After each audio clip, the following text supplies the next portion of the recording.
അപ്പസ്തോല പ്രവർത്തനം 2-ാം അധ്യായം 37 മുതൽ ഉള്ള തിരുവചനങ്ങൾ.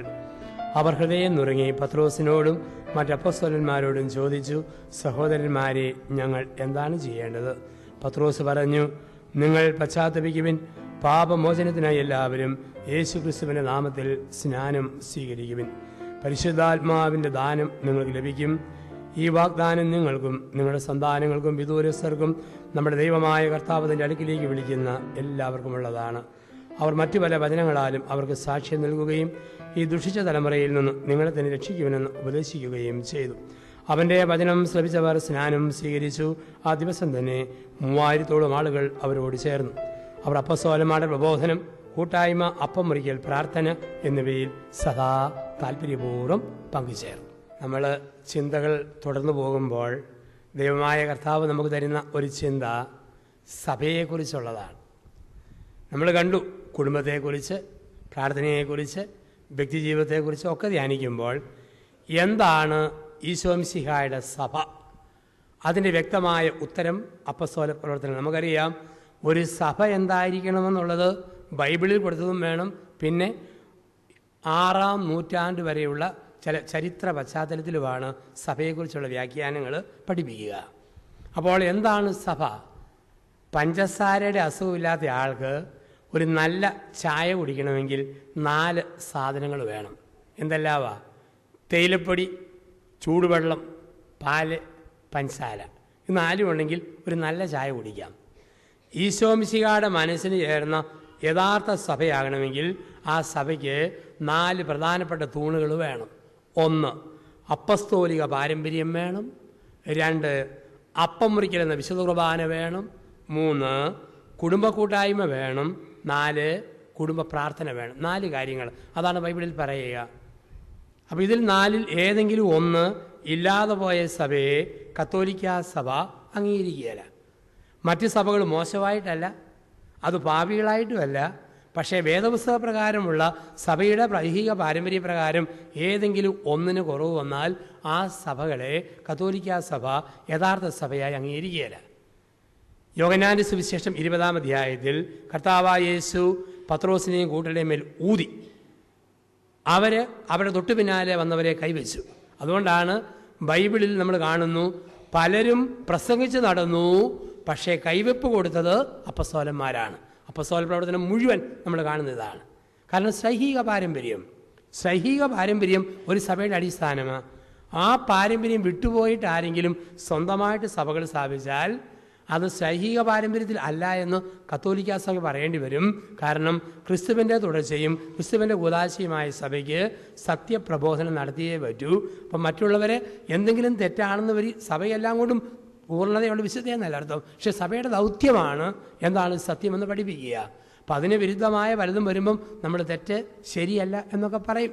ഓരോ കാലങ്ങളിൽ നമുക്കറിയാം, പല ഇപ്പം നമ്മുടെ തൊട്ടടുത്തുണ്ട് ആനത്താനും ജോസും മറ്റും നടത്തുന്ന കവനൻ്റ് പീപ്പിൾ. അത് തെറ്റാണ്, ശരിയല്ലെന്ന് സഭയ്ക്ക് പറയാം. കാരണം അപ്പസ്തോലിക പാരമ്പര്യത്തിൻ്റെ ഭാഗമല്ല അത്. അതുപോലെ ചില ഗ്രൂപ്പുകൾ, എംപറർ എമ്മാനുവൽ മറ്റൊരു ഗ്രൂപ്പ്, ഒരു പരിധി വരെ ചിലപ്പോഴെങ്കിലും ചില പാളിച്ചകൾ സ്പിരിറ്റ് ഇൻ ജീസസിലുണ്ട്. അപ്പോൾ അതൊക്കെ ഇന്ന് അവർ തിരുത്താൻ തയ്യാറായിട്ട് അവർ വരുന്നുണ്ട്. എംപറർ എമ്മാനുവലൊക്കെ ആണെങ്കിൽ വളരെയേറെ ദൂഷ്യമായ പൈശാചിക ശക്തി പോലെ തന്നെ സഭയ്ക്കെതിരെ ആഞ്ഞടിക്കുന്നൊരു പ്രബോധനം നടത്തുന്നവരുമാണ്. അവസാനം നമ്മൾ ടി വിയിൽ മുല്ലക്കര സാറിൻ്റെയും മറ്റും പ്രഭാഷണങ്ങൾ. അപ്പോൾ പാരമ്പര്യം വിട്ട് സ്വന്തമായ വ്യാഖ്യാനം കൊടുത്തു തുടങ്ങുമ്പോൾ അത് ശരിയല്ല, തെറ്റാണെന്ന് പറയേണ്ടി വരും. കാരണം നമുക്കറിയാം, അസ്ഥാനത്തെ നന്മയാണ് തിന്മ, അസ്ഥാനത്തെ വിളയാണ് കള. അപ്പം എല്ലാവരും ചോദിക്കുകയോ, ബന്ധുക്കോസുകാർ വചനമല്ലേ പറയുന്നത്, മുല്ലക്കര സാറ് വചനമല്ലേ പറയുന്നത്, അവരെ ഇവിടെ അവിടെ എല്ലാം വചനമല്ലേ പറയുന്നത്? വചനം ആർക്കും പറയാം, പക്ഷേ അങ്ങനെ പറയേണ്ടതല്ലല്ലോ. സൈഹിക പാരമ്പര്യമുള്ള സഭയിൽ അതിനോട് വിധേയപ്പെട്ടെന്നുള്ള വചനവ്യാഖ്യാനമേ പറ്റൂ. കാരണം ബൈബിളിനേക്കാൾ പ്രാധാന്യം സഭയ്ക്കാണ്. ബന്ധുക്കോസുകാരും മറ്റും പഠിപ്പിക്കുന്നത് എന്താ? ബൈബിള് മാത്രം. അത് ശുദ്ധ അബദ്ധമാണ്. അത് ചരിത്രപരിധിയിലാണ്ട് പറയുന്നതാണ്. 1-ാം സ്ഥാനം സഭയ്ക്ക്, 2-ാം സ്ഥാനമേ ബൈബിളിനുള്ളൂ. കാരണം സഭയുണ്ടായി 35 വർഷം കഴിഞ്ഞാണ് ആദ്യത്തെ ബൈബിൾ ഭാഗം എഴുതപ്പെട്ടത്. ക്രിസ്തുവിൻ്റെ കാലത്ത് സഭയുണ്ട്, പക്ഷേ AD 60 ശേഷമാണ് ബൈബിൾ രചിക്കപ്പെട്ടത്. തോമാസ് ലീഗ ഇന്ത്യ വന്നവൻ പ്രസംഗിച്ചത് മത്തായിയുടെയും മർക്കോസിൻ്റെയും സുവിശേഷമല്ല. തോമാസ് ലീഗ പ്രസംഗിച്ചത് പാരമ്പര്യം. അതുകൊണ്ടാണ് പൗരസ്ത്യ സഭകൾ പാരമ്പര്യത്തിന് ഊന്നൽ കൊടുക്കും. ബൈബിളിൽ ഇല്ലാത്ത ചില കാര്യങ്ങൾ സഭയുടെ പരിശുദ്ധ പാരമ്പര്യങ്ങളിലുണ്ട്. അതും കൂടെ ചേർത്ത് വെച്ചാലേ ശരിയാവും. അപ്പോൾ സഭയിൽ സഭാംഗങ്ങൾക്ക് വേണ്ടി എഴുതപ്പെട്ടതാണ് ദൈവത്തിൻ്റെ പുതിയ നിയമം നമ്മൾ പറയുക. അപ്പോൾ അതുകൊണ്ട് വ്യാഖ്യാന അധികാരം ഒരു സഭയ്ക്കാണ്. സഭയുടെ ആധികാരികതയോട് തന്നെ വേണം വ്യാഖ്യാനിക്കാൻ. തന്നെയുമല്ല, ആദ്യത്തെ 5 നൂറ്റാണ്ടുകളിൽ കൊടുത്ത ബൈബിൾ പാരമ്പര്യത്തിന് വ്യാഖ്യാനത്തിന് ചേർന്നു പോകാത്തത് പുത്തനൊന്നും സ്വീകാര്യമല്ല. അത് ബൈബിൾ വ്യാഖ്യാനിക്കുന്നതിൻ്റെ ആധികാരിക രീതിയും അതുതന്നെയാണ്. അപ്പസ്തോലിക കാലഘട്ടം കഴിഞ്ഞുള്ളതിന് അതിന് വിരുദ്ധമായൊരു പ്രബോധനം സ്വീകരിക്കാൻ പറ്റുകയില്ല. കാരണം അത് ക്രിസ്തുവിൻ്റെ മനസ്സിന് വിരുദ്ധമായിട്ടാണ് വരിക. എന്താണ് കള? അസ്ഥാനത്തെ വിള. ഒന്നും അതിൽ തന്നെ മോശമല്ലല്ലോ. ഞാൻ നെല്ല് നട്ടെടുത്ത് ചീര മുളച്ചാൽ ചീര കള. ചീര മോശമല്ല, കറി വെക്കാൻ ഉഗ്രൻ സാധനം. ചീര നട്ടെടുത്ത് നെല്ല് മുളച്ചാൽ നെല്ല് കള. നെല്ല് മോശമായിട്ടല്ല, ചീരയ്ക്കിടെ വളരുമ്പോൾ നെല്ല് കള, നെല്ലിനിടെ വളരുമ്പോൾ ചീര കള. ഓരോന്നിനും ഓരോ സ്ഥാനമുണ്ട്. ചാണകക്കുഴിയിൽ കുഴമ്പ് പോലെ ചാണകം കിടക്കുമ്പോൾ ഉഗ്രം വളം, ഊറ്റം സാധനം. കോരി ഒഴിച്ചാൽ എല്ലാത്തിനും നല്ല വളം. പക്ഷേ ഊട്ടുമേശയിൽ ഉച്ചയ്ക്ക് ചോറിനടുത്ത് സോസറിൽ ചാറുപോലെ വിളമ്പി വെച്ചാൽ അത് വൃത്തികെട്ട സാധനം. ദൈവത്തിൻ്റെ വചനമാണേലും വിവരമില്ലാത്ത ആൾക്കാരുടെ കൊടുത്തു കഴിഞ്ഞാൽ അത് വൃത്തികെട്ടതാക്കി മാറ്റും, വികൃതമാക്കി മാറ്റും. സ്ഥാനത്തും അസ്ഥാനത്തും ഒക്കെ തോന്നുന്നതിനൊക്കെ വചനം പറയാൻ തുടങ്ങിയാൽ, സ്വന്തം താല്പര്യത്തിന് വേണ്ടി വചനത്തെ വളച്ചൊടിച്ചാൽ അത് അസ്ഥാനത്തെ വിളയാണ്. ഒരു മനുഷ്യൻ ഒരു വലിയ ധ്യാനമന്ദിരത്തിൽ ചെന്നു. ധ്യാനം കൂടി ആവേശത്തിൽ കിട്ടാവുന്ന ബൈബിൾ വാക്യം മുഴുവൻ കെട്ടിച്ചുമന്ന് കൊണ്ടുവന്നു. കൊണ്ടുവന്നിട്ട് വീടിൻ്റെ വിവിധ ഭാഗങ്ങളിൽ ആണിയടിച്ച് തൂക്കിയിട്ടു. മുറത്തിൻ്റെ മുഴുപ്പിൽ, കലണ്ടറിൻ്റെ മുഴുപ്പിൽ, പായയുടെ മുഴുപ്പിൽ, പരമ്പിൻ്റെ മുഴുപ്പിൽ, വലിയ കാടിൻ്റെ മുഴുപ്പിൽ തൂക്കിയിട്ടു. അന്ന് ഉച്ച കഴിഞ്ഞ് 2:30 ആയപ്പോൾ വീട്ടിലെ 25 വയസ്സുള്ള വേലക്കാരി, ഇനി ഞാനിവിടെ നിന്നാൽ ശരിയാകുകയില്ല എന്നും പറഞ്ഞ് എല്ലാം കെട്ടിപ്പെറുക്കി യാത്രയായി. ഭാര്യ പറഞ്ഞു, താൻ എന്നാ ധ്യാനം കൂടിയാലും അരുതാത്ത നോട്ടമോ വേണ്ടാത്ത വർത്തമാനമോ പറഞ്ഞിട്ടുണ്ട്, അതുകൊണ്ടാണ് പണിക്കാരി എല്ലാം കെട്ടിപ്പെറുക്കി യാത്രയായത്. അവൻ പറഞ്ഞു, എടി, മനസ്സാ വാചാ കർമ്മണ, ചീത്ത ചിന്തയോ നോട്ടോ ഒന്നും ഉണ്ടായിട്ടില്ല. പിന്നെ അവൾ പോകാൻ എന്നാ കാരണം? ഇനി വല്ലതും കട്ടുകൊണ്ട് പോയിട്ടുണ്ടോ? തപ്പാൻ തുടങ്ങി. തപ്പി ചെന്നപ്പോഴാണ് വീടിൻ്റെ നടവാതുക്കൽ വാതിലിൽ ആണിയടിച്ച് ഒരു വചനം തൂക്കിയിരിക്കുന്നു. എന്താണ് വചനം? ഈ ഭവനം രക്ഷപ്പെട്ടിരിക്കുന്നു. അടുക്കളയിൽ മറ്റൊരു വചനം, അലസർ ഭക്ഷിക്കാതിരിക്കട്ടെ. ഭാര്യയുടെ മുറിക്കകത്ത് പിന്നെയും വചനം, ഭാര്യമാരെ ഭർത്താക്കന്മാർക്ക് വിധേയരായിരിക്കുവൻ. ഭർത്താവിന് അവിടെ കുഞ്ഞുങ്ങളുടെ മുറിക്കകത്ത് വീണ്ടും വചനം, കുഞ്ഞുങ്ങളെ മാതാപിതാക്കളെ നിങ്ങൾ അനുസരിക്കുവിൻ. അങ്ങനെ തപ്പി ചെന്നപ്പോഴാണ് 25 വയസ്സുള്ള വേലക്കാരി കിടക്കുന്ന മുറിക്കകത്ത് അവളുടെ കട്ടിലിന് മുകളിൽ ആണിയടിച്ച് ഇയാൾ ഒരു വചനം തൂക്കിയിട്ടുണ്ടായിരുന്നു. അതായിരുന്നു പ്രശ്നം. എന്താണ് ആ വചനം? അതിപ്രകാരമാണ്, മകളെ ഉണർന്നിരിക്കുക, രാത്രിയുടെ ഏത് യാമത്തിലും നിന്റെ യജമാനൻ നിന്നെ സന്ദർശിക്കും. ഇതാണ് വചനം. അസ്ഥാനത്തെ നന്മയാണ് തിന്മ, അസ്ഥാനത്തെ വിളയാണ് കള. ദൈവത്തിൻ്റെ വചനമാണേലും അസ്ഥാനത്ത് ആണിയടിച്ച് തൂക്കിയാൽ അതും വികൃതമാണ്. അതുകൊണ്ടാണ് പറയുക, അധികാരവും അറിവുമുള്ള സഭയോട് ചേർന്ന് വേണം. ഇപ്പം എനിക്ക് ഇഷ്ടപ്പെട്ട പലതുകൊണ്ട് എനിക്കത് പറയാൻ പറ്റത്തില്ലല്ലോ. കത്തോലിക്ക സഭയുടെ പ്രബോധനത്തോട് ചേർന്ന് നിന്ന് വേണം സഭയിലെ അച്ഛനായ ഞാൻ പ്രഘോഷിക്കാൻ. അപ്പോൾ വചനം അപ്പസ്തോലിക പാരമ്പര്യം. ആദിമസഭയിൽ പത്രോസും യാക്കോബും യോഹന്നാനുമാണ് പ്രസംഗിച്ചതെങ്കിൽ എഴുതിയതെങ്കിൽ ഇന്ന് 2010 ആ സ്ഥാനത്ത് ബെനഡിക്ട് 16-ാമൻ മാർപ്പാപ്പ, വർക്കിവിധേയത്തിൽ മെത്രാപ്പോലീത്ത, അറയ്ക്കൽ പിതാവ്, നമ്മുടെ വികാരിയച്ഛൻ ഈ ദിവസങ്ങളിൽ ഞങ്ങളിലൂടെ അപ്പസ്തോലിക പാരമ്പര്യത്തിൻ്റെ ഭാഗമാണ്. ആ ഒരു വിശ്വാസം നമുക്ക് വേണം. സഭയ്ക്ക് പല പല തെറ്റുകളും പറ്റാം. കാരണം മനുഷ്യ സഹജമാണ് സഭയുടെ ബലഹീനതകൾ. കാരണം പുണ്യവാന്മാരുടെ കൂട്ടായ്മയൊന്നുമല്ല സഭ. സഭയെന്ന് പറഞ്ഞാൽ കടങ്ങളുടെ പൊറുതിക്കും പാപങ്ങളുടെ മോചനത്തിനുമായിട്ട് യാഗപീഠത്തിൽ ദിവസവും ബലിയർപ്പിക്കുന്ന പാപികളും പാപങ്ങളുമാണ് നമ്മൾ. അപ്പം അങ്ങനെ തെറ്റുകൾ പറ്റാം. പക്ഷേ തമ്പുരാൻ്റെ മുമ്പിൽ നമ്മളായിരിക്കുന്ന ഒരു സൈഹിക പാരമ്പര്യമുള്ള ഒരു സഭയിലാണ് നമ്മൾ ജീവിക്കുക. ഒറ്റയ്ക്ക് നമ്മളെല്ലാവരും വെറും ചുള്ളിക്കമ്പ, ഈർക്കിലിയ, ആർക്കും ഓടിക്കാം. പക്ഷെ ഒരുമിച്ച് നിൽക്കുന്ന സഭയെ ആർക്കും ഓടിക്കാൻ പറ്റിയേല. അത് ഒരു വിറക് കെട്ടാണ്. അത് ഏകമാണ്, അത് പരിശുദ്ധമാണ്, അത് സൈഹികമാണ്, അത് സാർവലൗകികമാണ്. ഇപ്പോൾ എൻ്റെ അമ്മയായ സഭയ്ക്ക് എന്തെങ്കിലും കുറ്റങ്ങളും കുറവുകളും ഉണ്ടെന്നും പറഞ്ഞ് അവിടെ ഇവിടെ ഓടുകയല്ല ഞാൻ ചെയ്യേണ്ടത്. പിന്നെയോ ഞാൻ തന്നെ നന്നായിട്ട് ജീവിച്ച് എൻ്റെ സഭയെ വിശുദ്ധീകരിക്കുകയാണ് വേണ്ടത്. ആദ്യകാലത്ത് കർത്താവ് തന്നെ പറഞ്ഞു, അവസാന നാളുകളിൽ ഞാൻ അവിടെയുണ്ട് ഇവിടെയുണ്ടെന്ന് പറഞ്ഞ് പല വ്യാജ പ്രവാചകന്മാരും വരും, നിങ്ങളത് വിശ്വസിക്കരുത്. കഴിഞ്ഞ കുറേ വർഷങ്ങളായിട്ട് ഇങ്ങനെയുള്ള ഗ്രൂപ്പുകൾ വർദ്ധിച്ചുകൊണ്ടിരിക്കുന്നു. അവിടെയാണ് രക്ഷ, ഇവിടെയാണ് രക്ഷ, ഞങ്ങളുടെ കൂടെ വരിക. ഒരു കാര്യം ഓർത്തോണം, ആത്മാക്കളെക്കുറിച്ചുള്ള രക്ഷയാണ് ഇവരെയൊക്കെ നയിക്കുന്നതെങ്കിൽ എന്തിനാ ഒരു കൂട്ടിയിൽ നിന്ന് അഴിച്ച് മറ്റേ കൂട്ടി കെട്ടുന്നത്? നമ്മളെല്ലാം ഈശോയെ അറിഞ്ഞവരല്ലേ? ഇത്ര വലിയ തീഷ്ണതയുണ്ടെങ്കിൽ അവർ ആരോട് പറയണം? അദ്വാനി, ബാജ്പേയി, മുരളി മനോഹർ ജോഷി, അശോക് സിംഗാൾ, കുമ്മനം രാജശേഖരൻ, ഇവരോടൊക്കെയാണ് പോയി സുവിശേഷം പ്രസംഗിക്കേണ്ടത്. അങ്ങനെ പ്രസംഗിക്കാൻ പോയാൽ നാളെ രാവിലെ എഴുന്നേൽക്കുമ്പം തോളെ തല കാണിയല്ല, പിന്നെ ഏത് കൊട്ടും കൊള്ളാനായിട്ട് ഒരു പാവപ്പെട്ട സഭ. അതുകൊണ്ട് ഈ സഭ ആർക്കും പുച്ഛിക്കാം, പരിഹസിക്കാം. അപ്പം അങ്ങനെയുള്ള ലോകത്ത് എന്താണ് എൻ്റെ സഭ എന്നുള്ള ഒരു തിരിച്ചറിവ്. അവിടെ കുറവുകളുണ്ടോ? ആരുടെയും കൂടെ ചേർന്ന് ചായക്കടയിലിരുന്ന് കടത്തെണ്ണയിലിരുന്ന് കുറ്റം പറയുകയല്ല, പിന്നെയോ എൻ്റെ ജീവിതത്തിൽ സഭയുടെ ഭാഗമായ ഞാൻ എൻ്റെ ജീവിതം വഴി സഭയെ വിശദീകരിക്കുക. കുറ്റങ്ങളും കുറവുകളും ഉണ്ടോ? പറയേണ്ടടുത്ത് പറയുക. അല്ലെങ്കിൽ മലന്ന് കിടന്ന് തുപ്പുന്നതിന് തുല്യമാകും നമ്മുടെ കമൻറ്റുകളും വിമർശനങ്ങളും എല്ലാം. അപ്പസ്തോലിക പാരമ്പര്യമുള്ള ഒരു സഭയിൽ നമ്മൾ ജീവിക്കുമ്പോൾ എൻ്റെ അമ്മയായ കത്തോലിക്ക തിരുസഭ അരുത് എന്ന് പറഞ്ഞത് എനിക്ക് നിശ്ചിതം, ആകാം എന്ന് പറഞ്ഞത് എനിക്ക് സ്വീകാര്യം. ചില കാര്യങ്ങൾ അരുത് എന്ന സഭ പറയും. യഹോവ സാക്ഷികളുടെ പ്രാർത്ഥനയിലോ കൺവെൻഷനിലോ പങ്കെടുക്കരുത്. ബെന്തിക്കോസുകാരുടെ പ്രാർത്ഥനകളിലോ കൺവെൻഷനിലോ പങ്കെടുക്കരുത്. അങ്ങനെയുള്ളവരെ വീട്ടിൽ വിളിച്ച് പ്രാർത്ഥിപ്പിക്കരുത്. അവരുടെ പ്രാർത്ഥനകളിൽ പങ്കെടുക്കരുത്. കത്തോലിക്ക സഭയുടെ വ്യക്തമായ നിർദ്ദേശമുണ്ട്. അങ്ങനെയുള്ളവരുടെ പ്രസിദ്ധീകരണങ്ങൾ വീട്ടിൽ വരുത്തരുത്. നമ്മളങ്ങനെയൊക്കെ വായിച്ചാൽ അതിനൊക്കെ പൈസ കൊടുത്താൽ കത്തോലിക്ക സഭയെ അവഹേളിക്കുന്നവരെ കാശ് കൊടുത്ത് സഹായിക്കുന്നവരായിട്ട് നമ്മൾ മാറും. അപ്പോൾ ഒരിക്കലും നമ്മളത് ചെയ്യാൻ പാടില്ല. അങ്ങനെയുള്ളവരുടെ നമ്മൾ ബന്ധങ്ങളും സ്ഥാപിക്കാൻ പാടില്ല.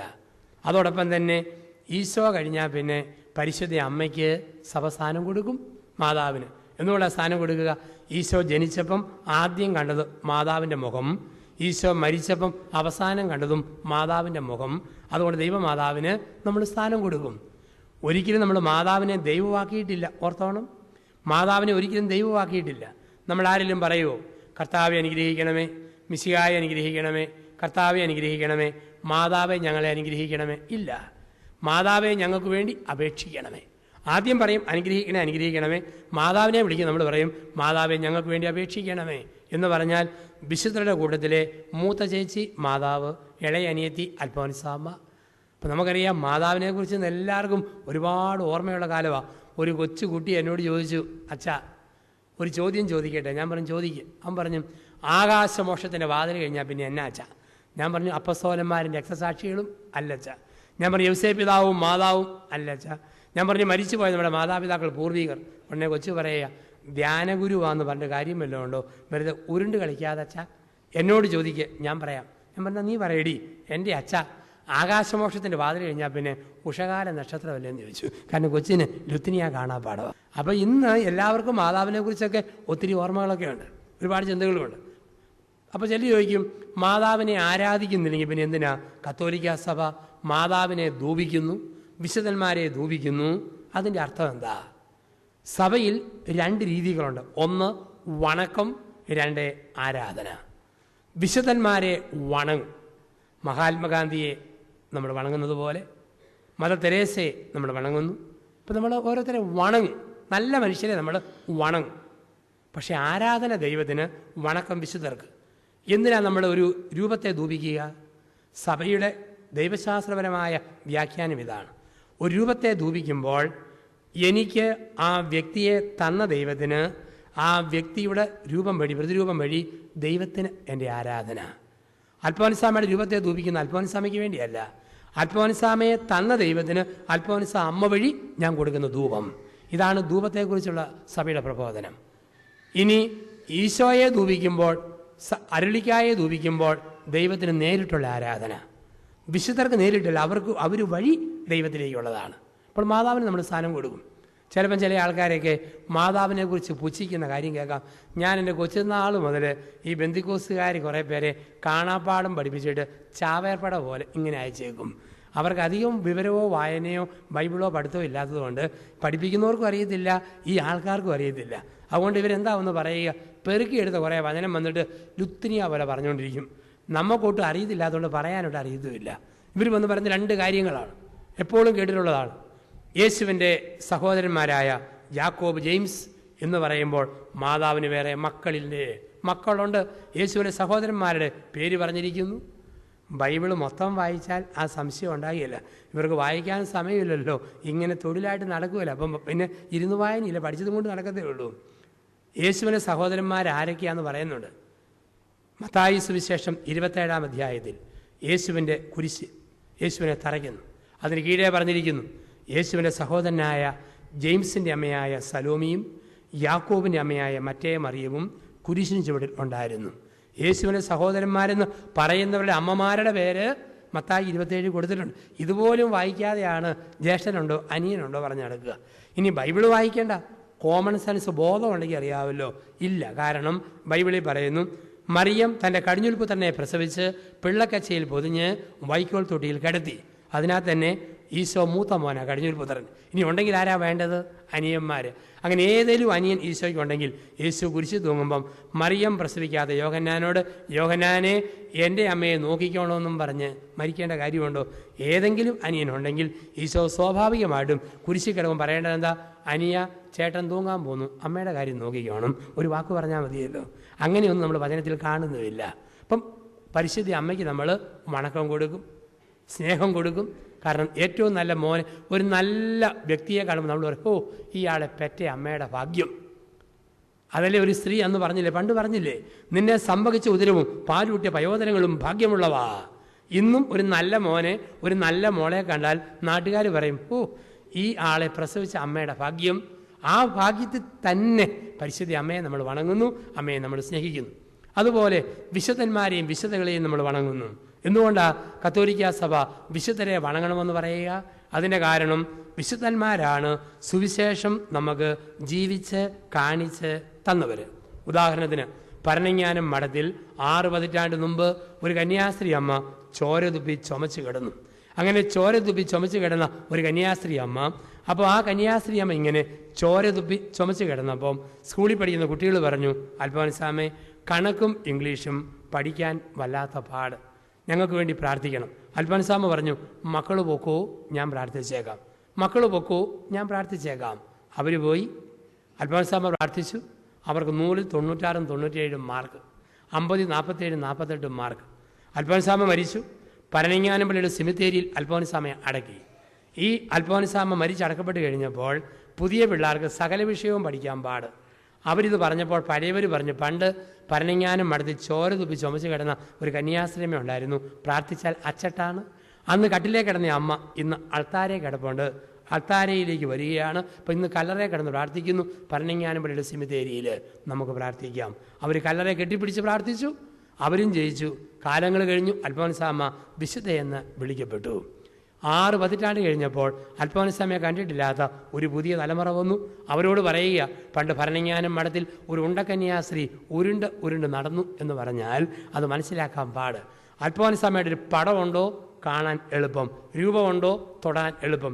AKG പ്രതിമ പോലെ, EMS പ്രതിമ പോലെ, ഗാന്ധി സ്റ്റാച്യു പോലെ, ഫോട്ടോ പോലെ, ഇന്ദ്രിയമുള്ള മനുഷ്യന് കാണാനൊരു ഫോട്ടോ, കാണാനൊരു പടം. പെരയ്ക്കകത്ത് മരിച്ചുപോയ വല്യപ്പൻ്റെയും വല്യമ്മയുടെയും പടം, ഫോട്ടോ വെച്ചിരിക്കുന്നു. നമ്മൾ അറിയാമല്ലോ, മരിച്ചവരൊക്കെ ദൈവത്തിൻ്റെ കൂടാന്നറിയാം. അതുകൊണ്ടല്ലേ വീട്ടിലെ പന്നി, പട്ടി, പൂച്ച, എരുമ ചത്താൽ ഫോട്ടോ എടുത്ത് രൂപത്തിൻ്റെ കൂട്ടത്തിൽ വെക്കൂ? ഇല്ല. ആരുടെ ഒരു പടം വെക്കും? വല്യപ്പൻ്റെ, വല്യമ്മയുടെ, വല്യമ്മാവിൻ്റെയും പടം വെക്കും. നമ്മൾ ആരെങ്കിലും പറയുമോ ഇത് തിരുഹൃദയം, ഇത് യൗസേപ്പ് പിതാവ്, ഇത് ടിപ്പു, ഇത് കൈസർ, ഇത് കണ്ടൻ, ഇത് ചക്കി, ഇത് അങ്ങനെ പറയുമോ? ഇല്ലല്ലോ. നമ്മൾ പറയും ഇത് ഈശോ, ഇത് മാതാവ്, ഇത് തിരുഹൃദയം, ഇത് വല്യപ്പൻ, ഇത് വല്യമ്മ. അപ്പോൾ മരിച്ച പോയ ആൾക്കാർ വിശുദ്ധരെ ഓർമ്മിക്കാൻ, ഇന്ദ്രിയമുള്ള മനുഷ്യനെ കാണാനും നോക്കാനും വേണ്ടി വെച്ചിരിക്കുന്നു വിശുദ്ധരുടെ രൂപങ്ങൾ. അവരോടുള്ള വണക്കം, അവരോട് നമ്മൾ പ്രാർത്ഥന ചോദിക്കുന്നു. ഇന്ന് ഭൂമിയിൽ ജീവിക്കുന്ന ആൾക്കാരോട് നമ്മൾ പറയുകയല്ലേ, അച്ഛാ ഈ കാര്യത്തിന് വേണ്ടി പ്രാർത്ഥിക്കണം, സിസ്റ്ററെ ഈ കാര്യത്തിന് വേണ്ടി പ്രാർത്ഥിക്കണം, അച്ചായൻ, അമ്മച്ചി, അല്ലെ ബ്രദറെ, സിസ്റ്ററെ പ്രാർത്ഥിക്കണം. അപ്പം അങ്ങനെ ജീവിക്കുന്നവരോട് പറയുകയാണെങ്കിൽ മരിച്ച് മൺമറഞ്ഞു പോയവർ ദൈവത്തെ മുഖാമുഖം കാണുമ്പം അവരോട് പ്രാർത്ഥിക്കുമ്പോൾ അതിന് പ്രത്യേക ശക്തിയുണ്ട്, പ്രത്യേക അഭിഷേകമുണ്ട്. അപ്പം ആ രീതിയിൽ നമ്മൾ അവർ വഴി ദൈവത്തോട് പ്രാർത്ഥിക്കുകയാണ്. അവരോട് പറയുന്നത് ഞങ്ങൾക്ക് വേണ്ടി പ്രാർത്ഥിക്കണമെന്ന്, അനുഗ്രഹിക്കണമെന്ന് ഒരിക്കലും നമ്മൾ ഒരു വിശുദ്ധരോടും പറയുകയില്ല. അപ്പം വിശുദ്ധരോടുള്ള വണക്കം. പിന്നെ നമുക്ക് പറ്റുന്നതിലെ കുഴപ്പം എന്നാന്ന് ചോദിച്ചു കഴിഞ്ഞാൽ, ചില ആൾക്കാർ ഈശോയേക്കാൾ സ്ഥാനം വിശുദ്ധർക്ക് മാതാവിനൊക്കെയാണ് കൊടുക്കുക. അത് ശരിയല്ല. മാതാവിന് അമിതമായ ഊന്നൽ കൊടുക്കുന്നത് തെറ്റായ പ്രാർത്ഥനയാണ്. അത് മാതാവിന് പോലും ഇഷ്ടമല്ല.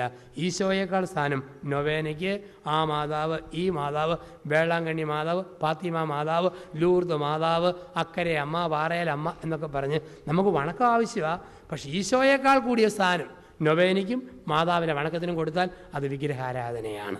ഈശോ കഴിഞ്ഞുള്ള സ്ഥാനമേ മാതാവിനും മറ്റ് വിശുദ്ധർക്കും കൊടുക്കാൻ പാടുള്ളൂ.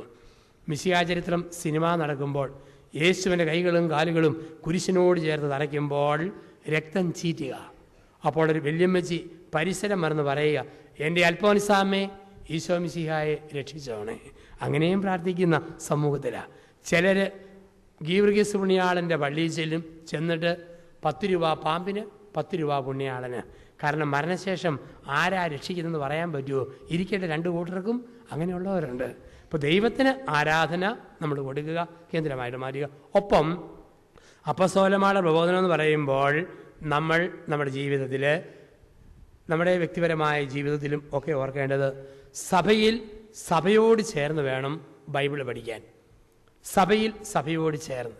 കാരണം ആധികാരിക വ്യാഖ്യാനത്തിന് അവകാശം സഭയ്ക്കേ ഉള്ളൂ. അപ്പോൾ എൻ്റെ അമ്മയായ സഭയോട് ചേർന്ന് വചനത്തിൻ്റെ വ്യാഖ്യാനങ്ങളെ ഞാൻ പഠിക്കണം. കാരണം സഭയ്ക്ക് വേണ്ടി സഭയിൽ എഴുതപ്പെട്ടതാണെങ്കിൽ ഇന്നും എന്നും എന്നേക്കും ആ സഭയ്ക്കാണ് വ്യാഖ്യാന അധികാരം, പ്രബോധനാധികാരം. അപ്പോൾ നമ്മളത് വ്യക്തമായിട്ട് നമ്മൾ പഠിച്ചിരിക്കുക എന്നുള്ളതാണ്.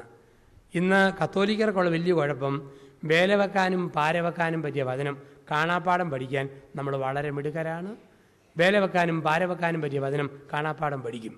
മറ്റുള്ളവർ പറയുന്നത് തെറ്റാണ്, പക്ഷേ ഇഷ്ടം പോലെ വചനം പഠിക്കും. നമ്മൾ പറയത്തുമില്ല, ഒട്ട് പഠിക്കത്തുമില്ല. നമ്മൾ എന്തെങ്കിലും സ്വന്തം കാര്യം ന്യായീകരിക്കാനുള്ള വചനം കാണാപ്പാഠം പഠിക്കാൻ മിടുകരാ. വലിക്കുന്നവരോട് വലിക്കരുതെന്ന് പറഞ്ഞാൽ അവർ പറയും, അച്ഛാ സങ്കീർത്തനം ഞങ്ങൾക്ക് വേണ്ടി എഴുതപ്പെട്ടതാണ്. എന്താണത്? എരിയുന്ന തീ അങ്ങേക്ക് മുമ്പേ നീങ്ങിക്കൊണ്ടിരിക്കുന്നു, അത് ഞങ്ങൾക്ക് വേണ്ടിയുള്ളതാണ്. കുടിക്കുന്നവർ പറയും, കാനായിൽ പച്ചവെള്ളം വീഞ്ഞാക്കിയില്ലേ, കുടി എത്ര മോശമാണോ? ഇത് കാണാപ്പാടമാണ്. ഒരു മർത്തോമാക്കാരനും ഓർത്തഡോക്സുകാരനും കത്തോലിക്കനും കൂടെ ഒരു വീട്ടിൽ കയറി ചെന്നു. റസ്ക്കും ബിസ്ക്കറ്റും പഴമൊക്കെ ഉണ്ട്. ആ കൂട്ടത്തിൽ അന്ന് വീട്ടിലെ താറാവിട്ട മുഴുത്ത ഒരു മുട്ട പുഴുങ്ങി മേശപ്പുറത്ത് വെച്ചു. തോട് പൊളിക്കാതെ ഉപ്പുപൊടിയും മുളക് പൊടിയും ഒപ്പം വെച്ചു. ആരെങ്കിലും കഴിക്കട്ടെ, അല്ലെ മുറിച്ച് കഴിക്കട്ടെ എന്നോർത്താ. മർത്തോമാക്കാരൻ പറഞ്ഞു, ഏതായാലും അല്പം ബൈബിൾ വാക്യം പറഞ്ഞേക്കാമെന്ന് കരുതി. അവൻ പറഞ്ഞു, മത്തായി 19:6 പറഞ്ഞിട്ടുണ്ട്, ദൈവം യോജിപ്പിച്ചത് മനുഷ്യന് വേർപെടുത്തരുത് എന്ന് പറഞ്ഞ് ആ മുട്ട അതുപോലെ ഓർത്തഡോക്സുകാരുടെ കയ്യിലോട്ട് കൊടുത്തു. അവൻ തോട് പൊളിച്ചു, അല്പം ഉപ്പ് മുട്ടയുടെ പുറത്തോട്ട് തൊള്ളിയിട്ട് പറഞ്ഞു, മത്തായി 5:13 പറഞ്ഞിട്ടുണ്ട്, നീ ഭൂമിയുടെ ഉപ്പാകുന്നു എന്ന് പറഞ്ഞ് കത്തോലിക്കിൻ്റെ കയ്യിലോട്ട് കൊടുത്തു. അവൻ്റെ കയ്യിൽ മുട്ട കിട്ടിയ പാടെ അവൻ മുട്ട മൊത്തം വരഞ്ഞ് ഉള്ള മുളക് പൊടി ഉപ്പുപൊടി മുട്ടയ്ക്കകത്ത് തള്ളിക്കയറ്റി. അത് വായോട് അടുപ്പിച്ച് പിടിച്ചു. അവൻ പറഞ്ഞു, ബൈബിളിൽ എവിടാ പറഞ്ഞെന്നറിയത്തില്ല, പക്ഷെ എവിടെയോ ഒരിടത്ത് പറഞ്ഞിട്ടുണ്ട്, മകനെ ആദ്യം മുതലേ പിതാവിനാൽ ഒരുക്കിയ സ്വർഗരാജ്യത്തിലേക്ക് നീ പ്രവേശിക്കുക എന്ന് പറഞ്ഞ് ആ മുട്ട മൊത്തം അവൻ അതുപോലെ വിഴുങ്ങിക്കയറ്റി എന്നാണ് പറയുക. ഇപ്പം നമുക്ക് ഈ വേല വെക്കാനും പാര വെക്കാനും പറ്റിയ വചനം കാണാപ്പാഠം പഠിക്കാൻ നമ്മൾ മിടുക്കരാ. എത്രമാത്രം വചനം നമ്മൾ പഠിക്കുന്നുണ്ട്. എത്ര മാസിക, വനിത, മംഗളം, മനോരമ, 100 കൂട്ടം മാസിക മേടിച്ച് നമ്മൾ പൈസ ചിലവാക്കുമ്പോൾ വചനവ്യാഖ്യാന പുസ്തകങ്ങളും വചനത്തിൻ്റെ വിശദീകരണങ്ങളും ഒക്കെ നമ്മൾ വായിക്കാൻ പൈസ മുടക്കണം. വായിക്കണം, ധ്യാനിക്കണം, ജീവിതത്തിൻ്റെ ഭാഗമാക്കി മാറ്റണം. വചനത്തെ നമ്മൾ സ്നേഹിക്കണം. ഇന്ന് നമുക്കറിയാം ബൈബിൾ ആഭിമുഖ്യമൊക്കെ കുറേയൊക്കെ ഇന്ന് സഭയിൽ വളർന്നു വരുന്ന കാലമാണ്. ഇന്ന് ബൈബിളിനോട് മൊത്തത്തിൽ ഒരു താല്പര്യമൊക്കെ പൊതുവായിട്ട് ഇന്ന് കാണുന്നുണ്ട്. ഒരു പൊതുവായ മാറ്റവും കാണുന്നുണ്ട്. കൊച്ചു പിള്ളേർക്ക് പോലും ഇന്ന് ബൈബിൾ കാണാപ്പാഠമാണ്. പ്രത്യേകിച്ച് 1990 സുവിശേഷവൽക്കരണ ദശകത്തിൻ്റെ കാലഘട്ടം മുതൽ കഴിഞ്ഞ 20 വർഷമായിട്ട് ബൈബിൾ ആഭിമുഖ്യവും ബൈബിൾ പഠനങ്ങളും ഒക്കെ ഇന്ന് കൂടുതലായിട്ട് വളർന്നു വരുന്നുണ്ട്. കൊച്ചു പിള്ളേർക്ക് പോലും ബൈബിൾ കാണാപ്പാഠം. ഒരച്ഛൻ പുത്തനായിട്ട് പള്ളിയിൽ വന്നപ്പോൾ കൊച്ചു പിള്ളേർ പള്ളിമറ്റത്ത് ഓടി കളിക്കുന്നു. അച്ഛൻ ഒരു കുട്ടിയോട് ചോദിച്ചു, 10 വയസ്സുകാരനോട്, മോനെ നിൻ്റെ പേരെന്നാ? അവൻ ചോദിച്ചു, അച്ഛാ ബൈബിളിലെ പോലെ പറയണോ അതോ ഹാജരി ബുക്കിലെ പോലെ പറയണോ? ആദ്യമായിട്ടാണ് ഇങ്ങനെ ഒരു ചോദ്യം കേൾക്കുന്നത്. അച്ഛൻ പറഞ്ഞു, നീ ഹാജരി ബുക്കിലെ പോലെ പറ. അവൻ പറഞ്ഞു, തോമസ് കേറ്റി. എന്നാൽ ഇനി ബൈബിളിലെ പോലെ പറ. അവൻ പറഞ്ഞു, 1 പത്രോസ് 2:4. അച്ഛനൊന്നും പിടിയിട്ടേയില്ല. ഇവൻ പോയി കഴിഞ്ഞ അച്ഛൻ ബൈബിൾ മൊത്തം തുറന്നു നോക്കി. ഈ പേരുമായി ബന്ധപ്പെട്ട ഒന്നും അവിടെ കാണുന്നില്ല. പിറ്റേ ഞായറാഴ്ച ഇവനെ കണ്ടപ്പോൾ അച്ഛൻ ചോദിച്ചു, മോനെ നിൻ്റെ പേരെന്നാ നീ അങ്ങനെ പറഞ്ഞു? 1 പത്രോസ് 2:4. ആ പേരൊന്നും കാണുന്നില്ലല്ലോ. അവൻ പറഞ്ഞു, അയ്യോ അച്ഛന് പിടി കിട്ടിയില്ലേ? ഞാൻ പറഞ്ഞത് 1-ാം വാർഡിൽ താമസിക്കുന്ന പത്രോസിൻ്റെ രണ്ടാം ഭാര്യയിലുള്ള 4ാമത്തെ മോനാണ് ഞാൻ. 1 പത്രോസ് 2:4. ഇന്ന് ബൈബിൾ പ്രകാരം മനുഷ്യൻ ഉത്തരം കൊടുക്കുന്ന കാലമാണ്. ഇന്ന് കൊച്ചു പിള്ളേർക്ക് വരെ ബൈബിൾ കാണാപ്പാടും. ഒരു വീട്ടിൽ ചെന്നപ്പോൾ ഒരു കൊച്ചു ചെറുക്കൻ ചോദിച്ചു, ജോസഫ് അച്ഛൻ ബൈബിൾ മൊത്തം വായിച്ചിട്ടുണ്ടോ? ഞാൻ പറഞ്ഞു ഓവ്. എത്ര പ്രാവശ്യം വായിച്ചിട്ടുണ്ട്? ഞാൻ പറഞ്ഞു മക്കളെ എണ്ണിയല്ല, തോന്നുമ്പോഴൊക്കെ വായിച്ചിട്ടുണ്ട്. ബൈബിളിൽ എല്ലാ വാക്യവും അറിയാവോ? ഞാൻ പറഞ്ഞു ഒട്ടുമിക്കതും അറിയാം. എന്നാൽ ഞാനൊന്ന് ചോദിച്ചാൽ പറയാമോ? ഞാൻ പറഞ്ഞു നീ ചോദിക്കുക. അവൻ പറഞ്ഞു അച്ഛാ, ബൈബിളിൽ എവിടെയാണ് പറഞ്ഞിരിക്കുന്നത് ദൈവത്തിൽ ആശ്രയിക്കുന്ന മനുഷ്യൻ്റെ ശരീരത്തിൽ ദൈവം ഒരു കാലത്തും ഒരു പ്രത്യേക അവയവം കൊടുക്കുകയില്ല എന്ന് ബൈബിളിൽ പറഞ്ഞിട്ടുണ്ട്? ഒരു സ്ഥലത്ത് പറയാമോ? ഞാൻ പറഞ്ഞു മോനെ ഇത്രയും കാലം ബൈബിൾ വായിച്ചിട്ടും ദൈവത്തിൽ ആശ്രയിക്കുന്ന മനുഷ്യൻ്റെ ശരീരത്ത് ഒരു പ്രത്യേക അവയവം കാണുകയില്ല എന്നുള്ളത് ഇതുവരെ ഞാൻ കണ്ടിട്ടില്ല. അച്ഛൻ തോറ്റോ? ഞാൻ പറഞ്ഞു തോറ്റു. ഞാൻ കാണിക്കട്ടെ? കാണിക്കാൻ പറഞ്ഞു. അവൻ വേദപുസ്തകം തുറന്നു, 23-ാം സങ്കീർത്തനം എടുത്തു, 1-ാം വചനം കുത്തി കാണിച്ചു. അറിയാതെ ഞാൻ സുല്ലിട്ട് തല കുനിച്ചു പോയി. അവൻ്റെ വ്യാഖ്യാനപ്രകാരം സങ്കീർത്തനം 23:1 ഇങ്ങനെയാണ്: യഹോവയിൽ ആശ്രയിക്കുന്നവർക്ക് ഒരു കാലത്തും മുട്ടുണ്ടായിരിക്കുകയില്ല. അതാണ് അവൻ്റെ വ്യാഖ്യാനം. കർത്താവിൽ ആശ്രയിക്കുന്നവർക്ക് ഒരു കാലത്തും മുട്ടുണ്ടായിരിക്കുകയില്ല. ഇന്ന് കുടുംബങ്ങളിൽ ചെല്ലാമെങ്കിൽ അപ്പനും അമ്മയും സൂപ്പർ കരിസ്മാറ്റിക്. ചില അമ്മച്ചിമാരെ വെറും കരിസ്മാറ്റിക് എന്ന് വിളിച്ചാൽ പോരാ, കരിസ്മാറ്റിക് ബ്ലാക്ക് ബെൽറ്റ് വേണമെങ്കിൽ വിളിക്കാം. അമ്മച്ചിയുടെ കോളേജിൽ പോകുന്ന മക്കൾ ജീസസ് യൂത്ത്. 8ൽ പഠിക്കുന്ന 13 വയസ്സുകാരൻ ക്രിസ്ത്യൻ ധ്യാനം കൂടാൻ വേണ്ടി ചെന്നു. അവിടെ ചെന്നു ധ്യാനം കൂടി. ധ്യാനത്തിൻ്റെ 5-ാം ദിവസം വെള്ളിയാഴ്ച വൈകിട്ട് ഇവൻ വന്നപ്പോൾ സ്വരമെല്ലാം അടച്ച് പ്രാർത്ഥിച്ച് സ്തുതിച്ച് മടുത്ത് വരുക. സാധാരണ രാവിലെ അവൻ 6 മണിക്ക് എഴുന്നേൽക്കുന്ന മോൻ ശനി രാവിലെ 7:30 പുതപ്പിന് കീഴെ ഇട്ടാ പോലെ ചുരുണ്ട് കിടക്കുന്നു. പഴയ സ്വഭാവത്തിലാണെങ്കിൽ അമ്മ മുറിക്കകം അടിച്ചു വാരുന്ന ചൂലും കൊണ്ട് എന്ന് കുത്തും, മുതുപിശാചെ പൊങ്ങട. പക്ഷേ അടുത്ത കാലത്ത് ധ്യാനം കൂടി അമ്മയ്ക്ക് ചീത്തവാക്ക് പറയാൻ പറ്റിയല്ല. അമ്മ അധരം തുറന്നാൽ വചനമേ വരൂ. മൂടി പൊതിച്ച് കിടക്കുന്ന മോനെ അമ്മ നോക്കി. അകത്തെ മുറി ചെന്ന് ഫ്രിഡ്ജിൽ നിന്നും ഒരു സ്റ്റീൽ കിണ്ടി നിറയെ തണുത്ത വെള്ളം എടുത്തു കൊണ്ടുവന്നു. പൊതച്ച് മൂടിക്കിടന്ന മോൻ്റെ നെറ്റിത്തടത്തിലെ പുതപ്പ് വകഞ്ഞു മാറ്റിയിട്ട് തെളിഞ്ഞു വന്ന വീതിയുള്ള നെറ്റിത്തടത്തിൽ കിണ്ടി വാലിലൂടെ വെള്ളം കുരിശാകൃതിയിൽ ധാരധാരയായി ഒഴിച്ചുകൊണ്ട് അമ്മയൊരു വചനം പറഞ്ഞു: മകനേ ഉണരുക, മഹത്വത്തിൻ്റെ രാജാവ് എഴുന്നള്ളുന്നു. ഈ മോനോ ഞെട്ടി എഴുന്നേറ്റ് അമ്മയൊരു നോട്ടം, ഒരു വചനവും പറഞ്ഞുകൊണ്ട് പൊതച്ചു മൂടി തിരിച്ചൊരു കിടപ്പ്. സ്ത്രീയെ, എനിക്കും നിനക്കും തമ്മിൽ എന്ത്? എൻ്റെ സമയം ഇനിയും ആയിട്ടില്ല. ഇപ്പം വചനം പറയുന്ന മക്കൾ, വചനം പറയുന്ന അമ്മ, വചനം പറയുന്ന കുടുംബം. സഭയിൽ വചനം പഠിക്കുക, സഭയോട് ചേർന്ന് പഠിക്കുക. വചനം നമ്മളിങ്ങനെ പഠിക്കുമ്പോൾ നമ്മുടെ ജീവിതത്തിൽ 3 സന്ദേശങ്ങൾ വചനം നമുക്ക് തരാനായിട്ട് തുടങ്ങും. 3 സന്ദേശങ്ങൾ വചനം നമുക്കായിട്ട് തരും. 1, ആശ്വസിപ്പിക്കുന്ന വചനങ്ങൾ 82%. വേദപുസ്തക പഠനങ്ങളെ ഇപ്രകാരം വ്യാഖ്യാനിക്കുക: വിശുദ്ധ വേദപുസ്തകത്തിലെ 82% വചനങ്ങൾ ആശ്വസിപ്പിക്കുന്ന വചനങ്ങൾ. അമ്മ മറന്നാലും ഞാൻ നിന്നെ മറക്കില്ല. നിന്റെ മുഖം ഉള്ളം കൈയിൽ പച്ച കുത്തിയിരിക്കുന്നു. ഞാൻ നിന്നെ ഒരിക്കലും അനാഥരായി വിടുകയില്ല. നിന്റെ മുടി നരയ്ക്കുമ്പോഴും നിന്നെ വഹിക്കുന്ന കർത്താവാണ്. ആശ്വസിപ്പിക്കുന്ന വചനങ്ങൾ 82%. ഉപദേശിക്കുന്ന വചനങ്ങൾ 11%. ഉപദേശിക്കുന്ന വചനങ്ങൾ 11%. ഒരു കരണം തടിക്കുന്നവന് മറുകരണം കാണിച്ചു കൊടുക്കുക. ദാനമായി ലഭിച്ചു, ദാനമായി കൊടുക്കുക. 1 മൈൽ ദൂരം നടക്കാൻ പറയുന്നതിനോടൊത്ത് അടുത്ത മൈലും നടക്കുക. ഇത് ഉപദേശിക്കുന്ന വചനങ്ങൾ 11%. ശാസിക്കുന്ന വചനങ്ങൾ 7%. ശാസിക്കുന്ന വചനങ്ങൾ: ആണിലെ സന്തതികളെ, വരാനിരിക്കുന്ന ദൈവകോപത്തിൽ നിന്ന് ഓടി അകലുക. വൃക്ഷങ്ങളുടെ വേരിന് കോടാലി വയ്ക്കപ്പെട്ടിരിക്കുന്നു. ഫലം തരാത്ത വൃക്ഷങ്ങൾ വെട്ടി തീയിലെറിയപ്പെടും. ശാസിക്കുന്ന വചനങ്ങൾ 7%. അപ്പം നമ്മൾ അപ്പസ്തോലിക പാരമ്പര്യമുള്ള സഭയോട് ചേർന്ന് നിൽക്കുക, സഭയോട് ഇത് വചനം പഠിക്കുക, നമ്മുടെ മേലധികാരികൾക്ക് നമ്മൾ കീഴ്വഴങ്ങുക, തെറ്റുകളും കുറ്റങ്ങളും ഉണ്ടോ പറയേണ്ട സ്ഥലത്ത് പറയുക, അമ്മയായ സഭയെ സ്നേഹിക്കുക, ആ സഭയിൽ വിശ്വസ്തയോടെ അവസാനം വരെ നിലനിൽക്കുക. അപ്പസ്തോലന്മാരുടെ പ്രബോധനം. 2, അപ്പം മുറിക്കൽ ശുശ്രൂഷ. ഒരു സഭയെ സഭയാക്കുന്ന പ്രധാനപ്പെട്ട ഭാഗമാണ് വിശുദ്ധ കുർബാന. അപ്പം വിശുദ്ധ കുർബാന എന്ന് പറഞ്ഞാൽ ഒരു സ്നേഹവിരുന്ന്, അപ്പം മുറിക്കൽ ശുശ്രൂഷയല്ല. കൗതാശികമായിട്ട് തന്നെ ഈ ബലി അർപ്പിക്കണം. അതിന് കാരണം ലൂക്കാസ് സുവിശേഷം 24-ാം അധ്യായം. യേശു എമ്മാവൂസ് ശിഷ്യന്മാരുടെ കൂടെ വന്നു, അപ്പം മുറിച്ചു, അവൻ അപ്പം അവർക്ക് കൊടുത്തു. പിന്നെ അവർ നോക്കിയപ്പോൾ അപ്പം കണ്ടു, അവനെ കണ്ടില്ല. എന്ന് പറഞ്ഞാൽ യേശുവിൻ്റെ ശാരീരിക സാന്നിധ്യം എമ്മാവൂസിൽ നമ്മൾ കാണുന്നു, കൗതാശിക സാന്നിധ്യമായി മാറി. അവൻ്റെ മനുഷ്യാവതാരം അപ്പാവതാരമായിട്ട് മാറുന്നു. പിന്നെ അവനെ കാണേണ്ടത് അപ്പത്തിലാണ്, വിശുദ്ധ കുർബാനയിൽ അപ്പത്തിൽ. അതുകൊണ്ടാണ് പറയുക, ഒരു തിരുവോസ്തി മുറിക്കുമ്പോൾ ഓസ്തിയുടെ മുറിഞ്ഞ വിടവിലൂടെ മുറിവേറ്റ മനുഷ്യൻ്റെ മുഖം കാണും. ആ മുറിവേറ്റവൻ്റെ മുഖം കാണാൻ സഹായിക്കുന്ന വിശുദ്ധ കുർബാന.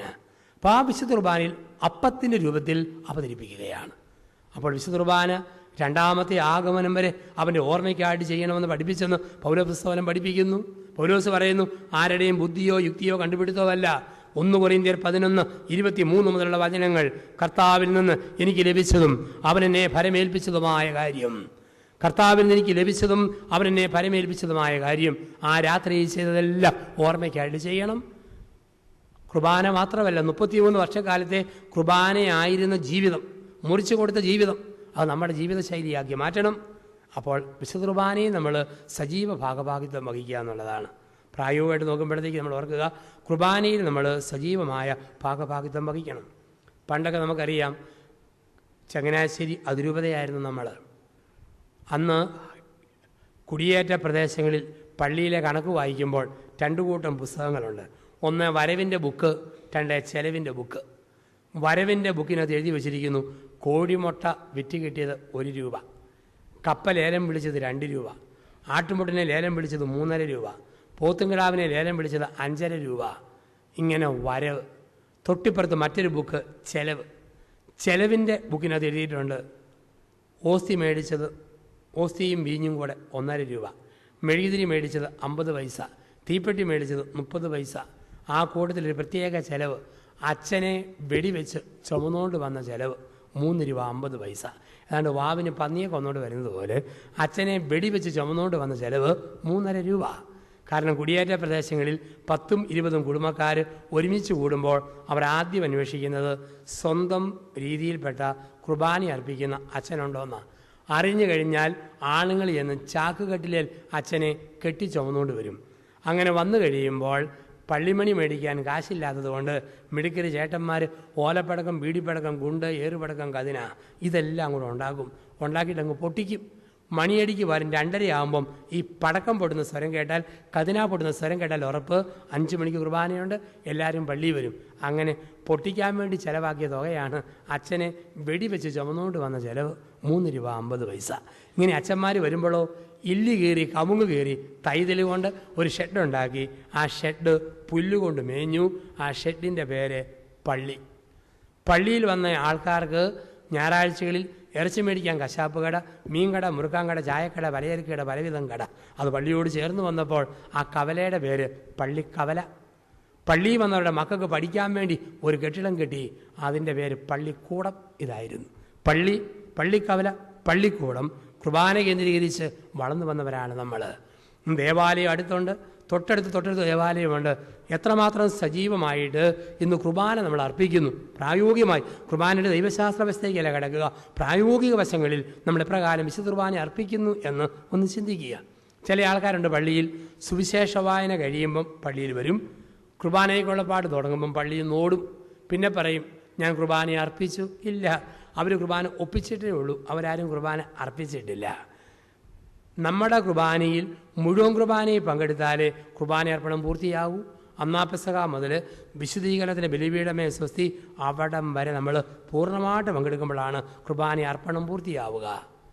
ചില ആൾക്കാരുണ്ട്, തുടങ്ങി കുറേ കഴിയുമ്പം വരും, കുർബാന എഴുന്നള്ളിച്ച് കൊടുക്കുമ്പം ഓടും.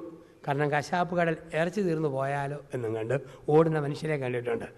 മുഴുവൻ കുർബാനയെ പങ്കെടുക്കാതെ കുർബാന കൈക്കൊള്ളുമ്പം ഓടുന്നത് 2 കൂട്ടം ആൾക്കാരാണ്. ആരെല്ലാവാ? 1 തൂങ്ങിച്ചാകാൻ വേണ്ടി പോകുന്ന ആൾക്കാരാണ്. കാരണം ബൈബിളിൽ പറയുന്നു, മത്തായി സുവിശേഷം 27:5, യേശു അപ്പം മുക്കി യൂദാസിന് കൊടുത്തു, യൂദാസ് അപ്പം ഭക്ഷിച്ചു, തിടുക്കത്തിൽ പുറത്തോട്ട് പോയി, താമസിയാതെ തൂങ്ങിച്ചെത്തു. ഇതാണ് ബൈബിളിൽ കൊടുത്തിരിക്കുക. എന്ന് പറഞ്ഞാൽ ആത്മീയ മരണം. കുർബാനയുടെ അർത്ഥം മനസ്സിലാക്കാത്തവരും ക്രൈസ്തവ ആധ്യാത്മികത എന്താണെന്ന് ഉൾക്കൊള്ളാത്തവരുമാണ് കുർബാനയ്ക്ക് ഇടയ്ക്ക് ചാടി ഓടിപ്പോവുക. അപ്പോൾ ഒരാത്മീയ മരണം സംഭവിച്ചവർ. രണ്ടാമതൊരു കൂട്ടരും കൂടെ കുർബാന കൊടുക്കുമ്പം പള്ളിയിൽ നിന്ന് പോകും. ആരാന്ന് ചോദിച്ചാൽ, ഇവിടെ ഒരു അടുത്തടുത്ത് പള്ളി ധ്യാനിപ്പിക്കുക. 1-ാം ദിവസം രാത്രി 8:30 ആൾക്കാർ ധ്യാനം കഴിഞ്ഞ് വരി പോകുമ്പം പള്ളിയുടെ മോണ്ടളത്തിൽ പ്രായമുള്ള വല്യമ്മച്ചി കരഞ്ഞുകൊണ്ട് കുത്തിയിരിക്കുന്നു. വിണ്ട് കീറിയ ചുണ്ട്, ആകപ്പാടെ കുഴിഞ്ഞ കണ്ണ്, ഒട്ടിയ മോണ, ആകപ്പാടെ ഒരു ഭംഗിയില്ലാത്ത അമ്മച്ചി, ഭയങ്കര കരച്ചിൽ. എൻ്റെ കയറെ പിടിച്ച് വലിച്ചിട്ട് പറയുക, എൻ്റെ അച്ഛ, പള്ളി വരുന്ന കെട്ടിയവന്മാരോടൊരു കാര്യം പറയണം. ഞാൻ ചെന്നാ പറ്റി. ഞാൻ പള്ളിയിൽ പോന്നപ്പോൾ എൻ്റെ ഭർത്താവ് പറഞ്ഞു, പൊന്നേ തേനെ പാലേ വയമ്പേ ചക്കര മുത്തേ, നിന്നെ മരിച്ചാലും മറക്കുകയില്ല. നിന്നെ നല്ല കാലം മുഴുവൻ എനിക്ക് വേണ്ടി നീ ത്യജിച്ചതുകൊണ്ട് മരണം വരെ നിന്നെയും കൊണ്ട് ഞാൻ പോകൂ എന്നും പറഞ്ഞ് പള്ളി വന്നച്ചാ. പള്ളി കഴിഞ്ഞ് 8:30 പോകാൻ നേരത്ത് പറയാം, അങ്ങനെയൊക്കെ പറഞ്ഞാലും കിളവി ഭംഗിയില്ലാതെ നിൻ്റെ മോന്ത കാണുമ്പോൾ എനിക്ക് ഓക്കാനിക്കാൻ വരുന്നു, നീ ഇവിടെ ഇരിക്കുന്നെന്നും പറഞ്ഞ് 30 വയസ്സുള്ള യുവതിയെയും കൂട്ടിക്കൊണ്ട് പോയി. എൻ്റെ അച്ഛ, ഇത് തെറ്റല്ലേ? കിളവിയായ എന്നെ പള്ളി കൊണ്ടുവന്നിട്ട് യുവതിയെയും കൊണ്ട് പോയത് മഹാമോശമല്ലേ? പിറ്റേ ദിവസം രാവിലെ 10:30 വരെ ആ തള്ള അവിടെ ഇരുന്ന് കരഞ്ഞു. പിന്നെ അതിനെ കണ്ടില്ലെന്നാ ആ പള്ളിയിലെ അച്ഛൻ പറഞ്ഞത്. ഷെയ്പ്പില്ലാത്ത അമ്മ, മോണയൊട്ടി ചുണ്ട് വിണ്ടു കയറിയ അമ്മ ആരാന്ന് ചോദിച്ചാൽ 2 പഴം ചെരുപ്പായിരുന്നു. ഒരു ഷേപ്പും ഇല്ലാത്ത 2 പഴം ചെരുപ്പ്. ആരാണ്ട് കിളവിയെ കാലിൽ ഇട്ടുകൊണ്ട് വന്നു. പോകുന്ന നേരത്ത് പുത്തൻ യുവതിയെ പൊക്കിക്കൊണ്ടും പോയി, കിളവിയെ വെച്ചിട്ടും പോയി. കുർബാന കൊടുക്കുമ്പം പള്ളിയിൽ നിന്ന് പോകുന്ന 2ാമത്തെ കൂട്ടർ ചെരുപ്പ് കക്കാൻ വേണ്ടി പള്ളി വരുന്നവരാണ്. ഇനി ആരെങ്കിലും നമ്മുടെ പള്ളിയിൽ നിന്ന് കുർബാന എഴുന്നള്ളിച്ച് കൊടുക്കുമ്പം പുറത്ത് പോകുന്ന കണ്ടാൽ പറയണം, പൊന്നു സഹോദര സഹോദരി, പോന്നെങ്കിൽ പൊക്കോ, പുത്തനാണ്, 250 രൂപയുടേതാ, ഒടേതമ്പരാനെ ഓർത്ത് ഇതും പൊക്കിക്കൊണ്ട് പോയേക്കരുത്. ഒരു ചേട്ടത്തി എന്നോട് പറഞ്ഞു, എൻ്റെ അച്ഛ ആത്മരക്ഷയ്ക്ക് വേണ്ടി പള്ളി വന്നിട്ട് പാദരക്ഷയും കൊണ്ട് പോയത് മഹാമോശമായിപ്പോയി. ഇപ്പോൾ കുർബാനയെ നമ്മൾ ആദ്യാവസാനം പങ്കെടുക്കണം, സജീവമായിട്ട് പങ്കെടുക്കുക എന്നുള്ളതാണ്. ഒപ്പം ഉറക്കപ്പാടണം, ഒരുമിച്ച് പ്രാർത്ഥിക്കണം, ഒരുമിച്ച് സ്തുതിക്കണം. കുർബാന മുഴുവൻ സ്തുതിപ്പാണ്, സ്തുതിപ്പിൻ്റെ പ്രാർത്ഥനകളാണ്. ഒന്നിച്ച് പാടണം, ഒരുമിച്ച് പ്രാർത്ഥിക്കണം, ഒരുമിച്ച് സ്തുതിക്കണം നമ്മൾ വിശുദ്ധ കുർബാനയിൽ. ഒപ്പം നമ്മൾ കുർബാന സ്വീകരിക്കണം. ഒരു ദിവസം 3 കുർബാന കണ്ട് കാഴ്ചവെക്കാൻ ഇട വന്നാലും ഒന്നിലെ സ്വീകരിക്കാവും. കാരണം ആവർത്തിച്ചുള്ള കുർബാന സ്വീകരണം സഭ പ്രോത്സാഹിപ്പിക്കുന്നില്ല. ഒരു ദിവസം 24 മണിക്കൂറിനിടയിൽ 1 എന്നുള്ളതാണ് സാധാരണ രീതിയിലുള്ള ഒരു സഭയുടെ കാഴ്ചപ്പാടും പ്രബോധനവും. കൂടുതൽ സ്വീകരിച്ചാൽ തെറ്റാണെന്നല്ല, ചുമ്മാ പലഹാരം കഴിച്ചത് എപ്പോഴും പോയി കുർബാന നാക്ക് നേടി സ്വീകരിക്കുക ശരിയല്ല. ആദരവും ബഹുമാനവും വെക്കാൻ 3 കുർബാന കണ്ടാലും 1. അപ്പോൾ 1 സ്വീകരിച്ചാൽ പിന്നെ കണ്ട് കാഴ്ചവെക്കുന്ന 2 കുർബാനയിലും ഇതിന് കൗതാശിക വരപ്രസാദം നമുക്ക് ലഭിച്ചുകൊണ്ടിരിക്കുമെന്നാണ് പറയുക. കുർബാന നമ്മൾ സ്വീകരിക്കണം. ദിവസത്തിൽ ഒരു പ്രാവശ്യം കുർബാന സ്വീകരിച്ചാലേ ആ കുർബാന അർപ്പണം അതിൻ്റെ പരിപൂർണമായിട്ട് മാറത്തുള്ളൂ. ചിലർ ചോദിക്കും, അച്ഛാ കുമ്പസാരിക്കാതെ കുർബാന കൈക്കൊള്ളാവോ? ഉത്തരവിതാണ്, 1 വർഷം കൂടി പള്ളിയിൽ ചെല്ലുമ്പോഴും മാരകപാപം ഇല്ലാത്ത ആളാണെങ്കിൽ അനുതാപ ശുശ്രൂഷയിലൊക്കെ പങ്കെടുത്ത് അനുദപിച്ച് കുർബാന കൈക്കൊള്ളുക. ഏറ്റവും അടുത്ത സാഹചര്യത്തിൽ കുമ്പസാരിച്ചോളാമെന്ന് മനസ്സിൽ തീരുമാനമെടുത്തിട്ട്. ഒരാൾ പറയുക, അച്ഛാ കുമ്പസാരിച്ചിട്ട് 10 വർഷമായി, അതെന്നാ ഇതുവരെ മാരകപാപം ഒന്നും ഒപ്പിക്കാൻ പറ്റിയിട്ടില്ല, വരുന്നല്ല ലഘുപാപമാണ്. അത് ശരിയല്ല. ആണ്ടുകുമ്പസാരം എങ്കിലും നടത്തണം. 100-ൽ 40 മാർക്കെങ്കിലും മിനിമം നമുക്ക് ആവശ്യം.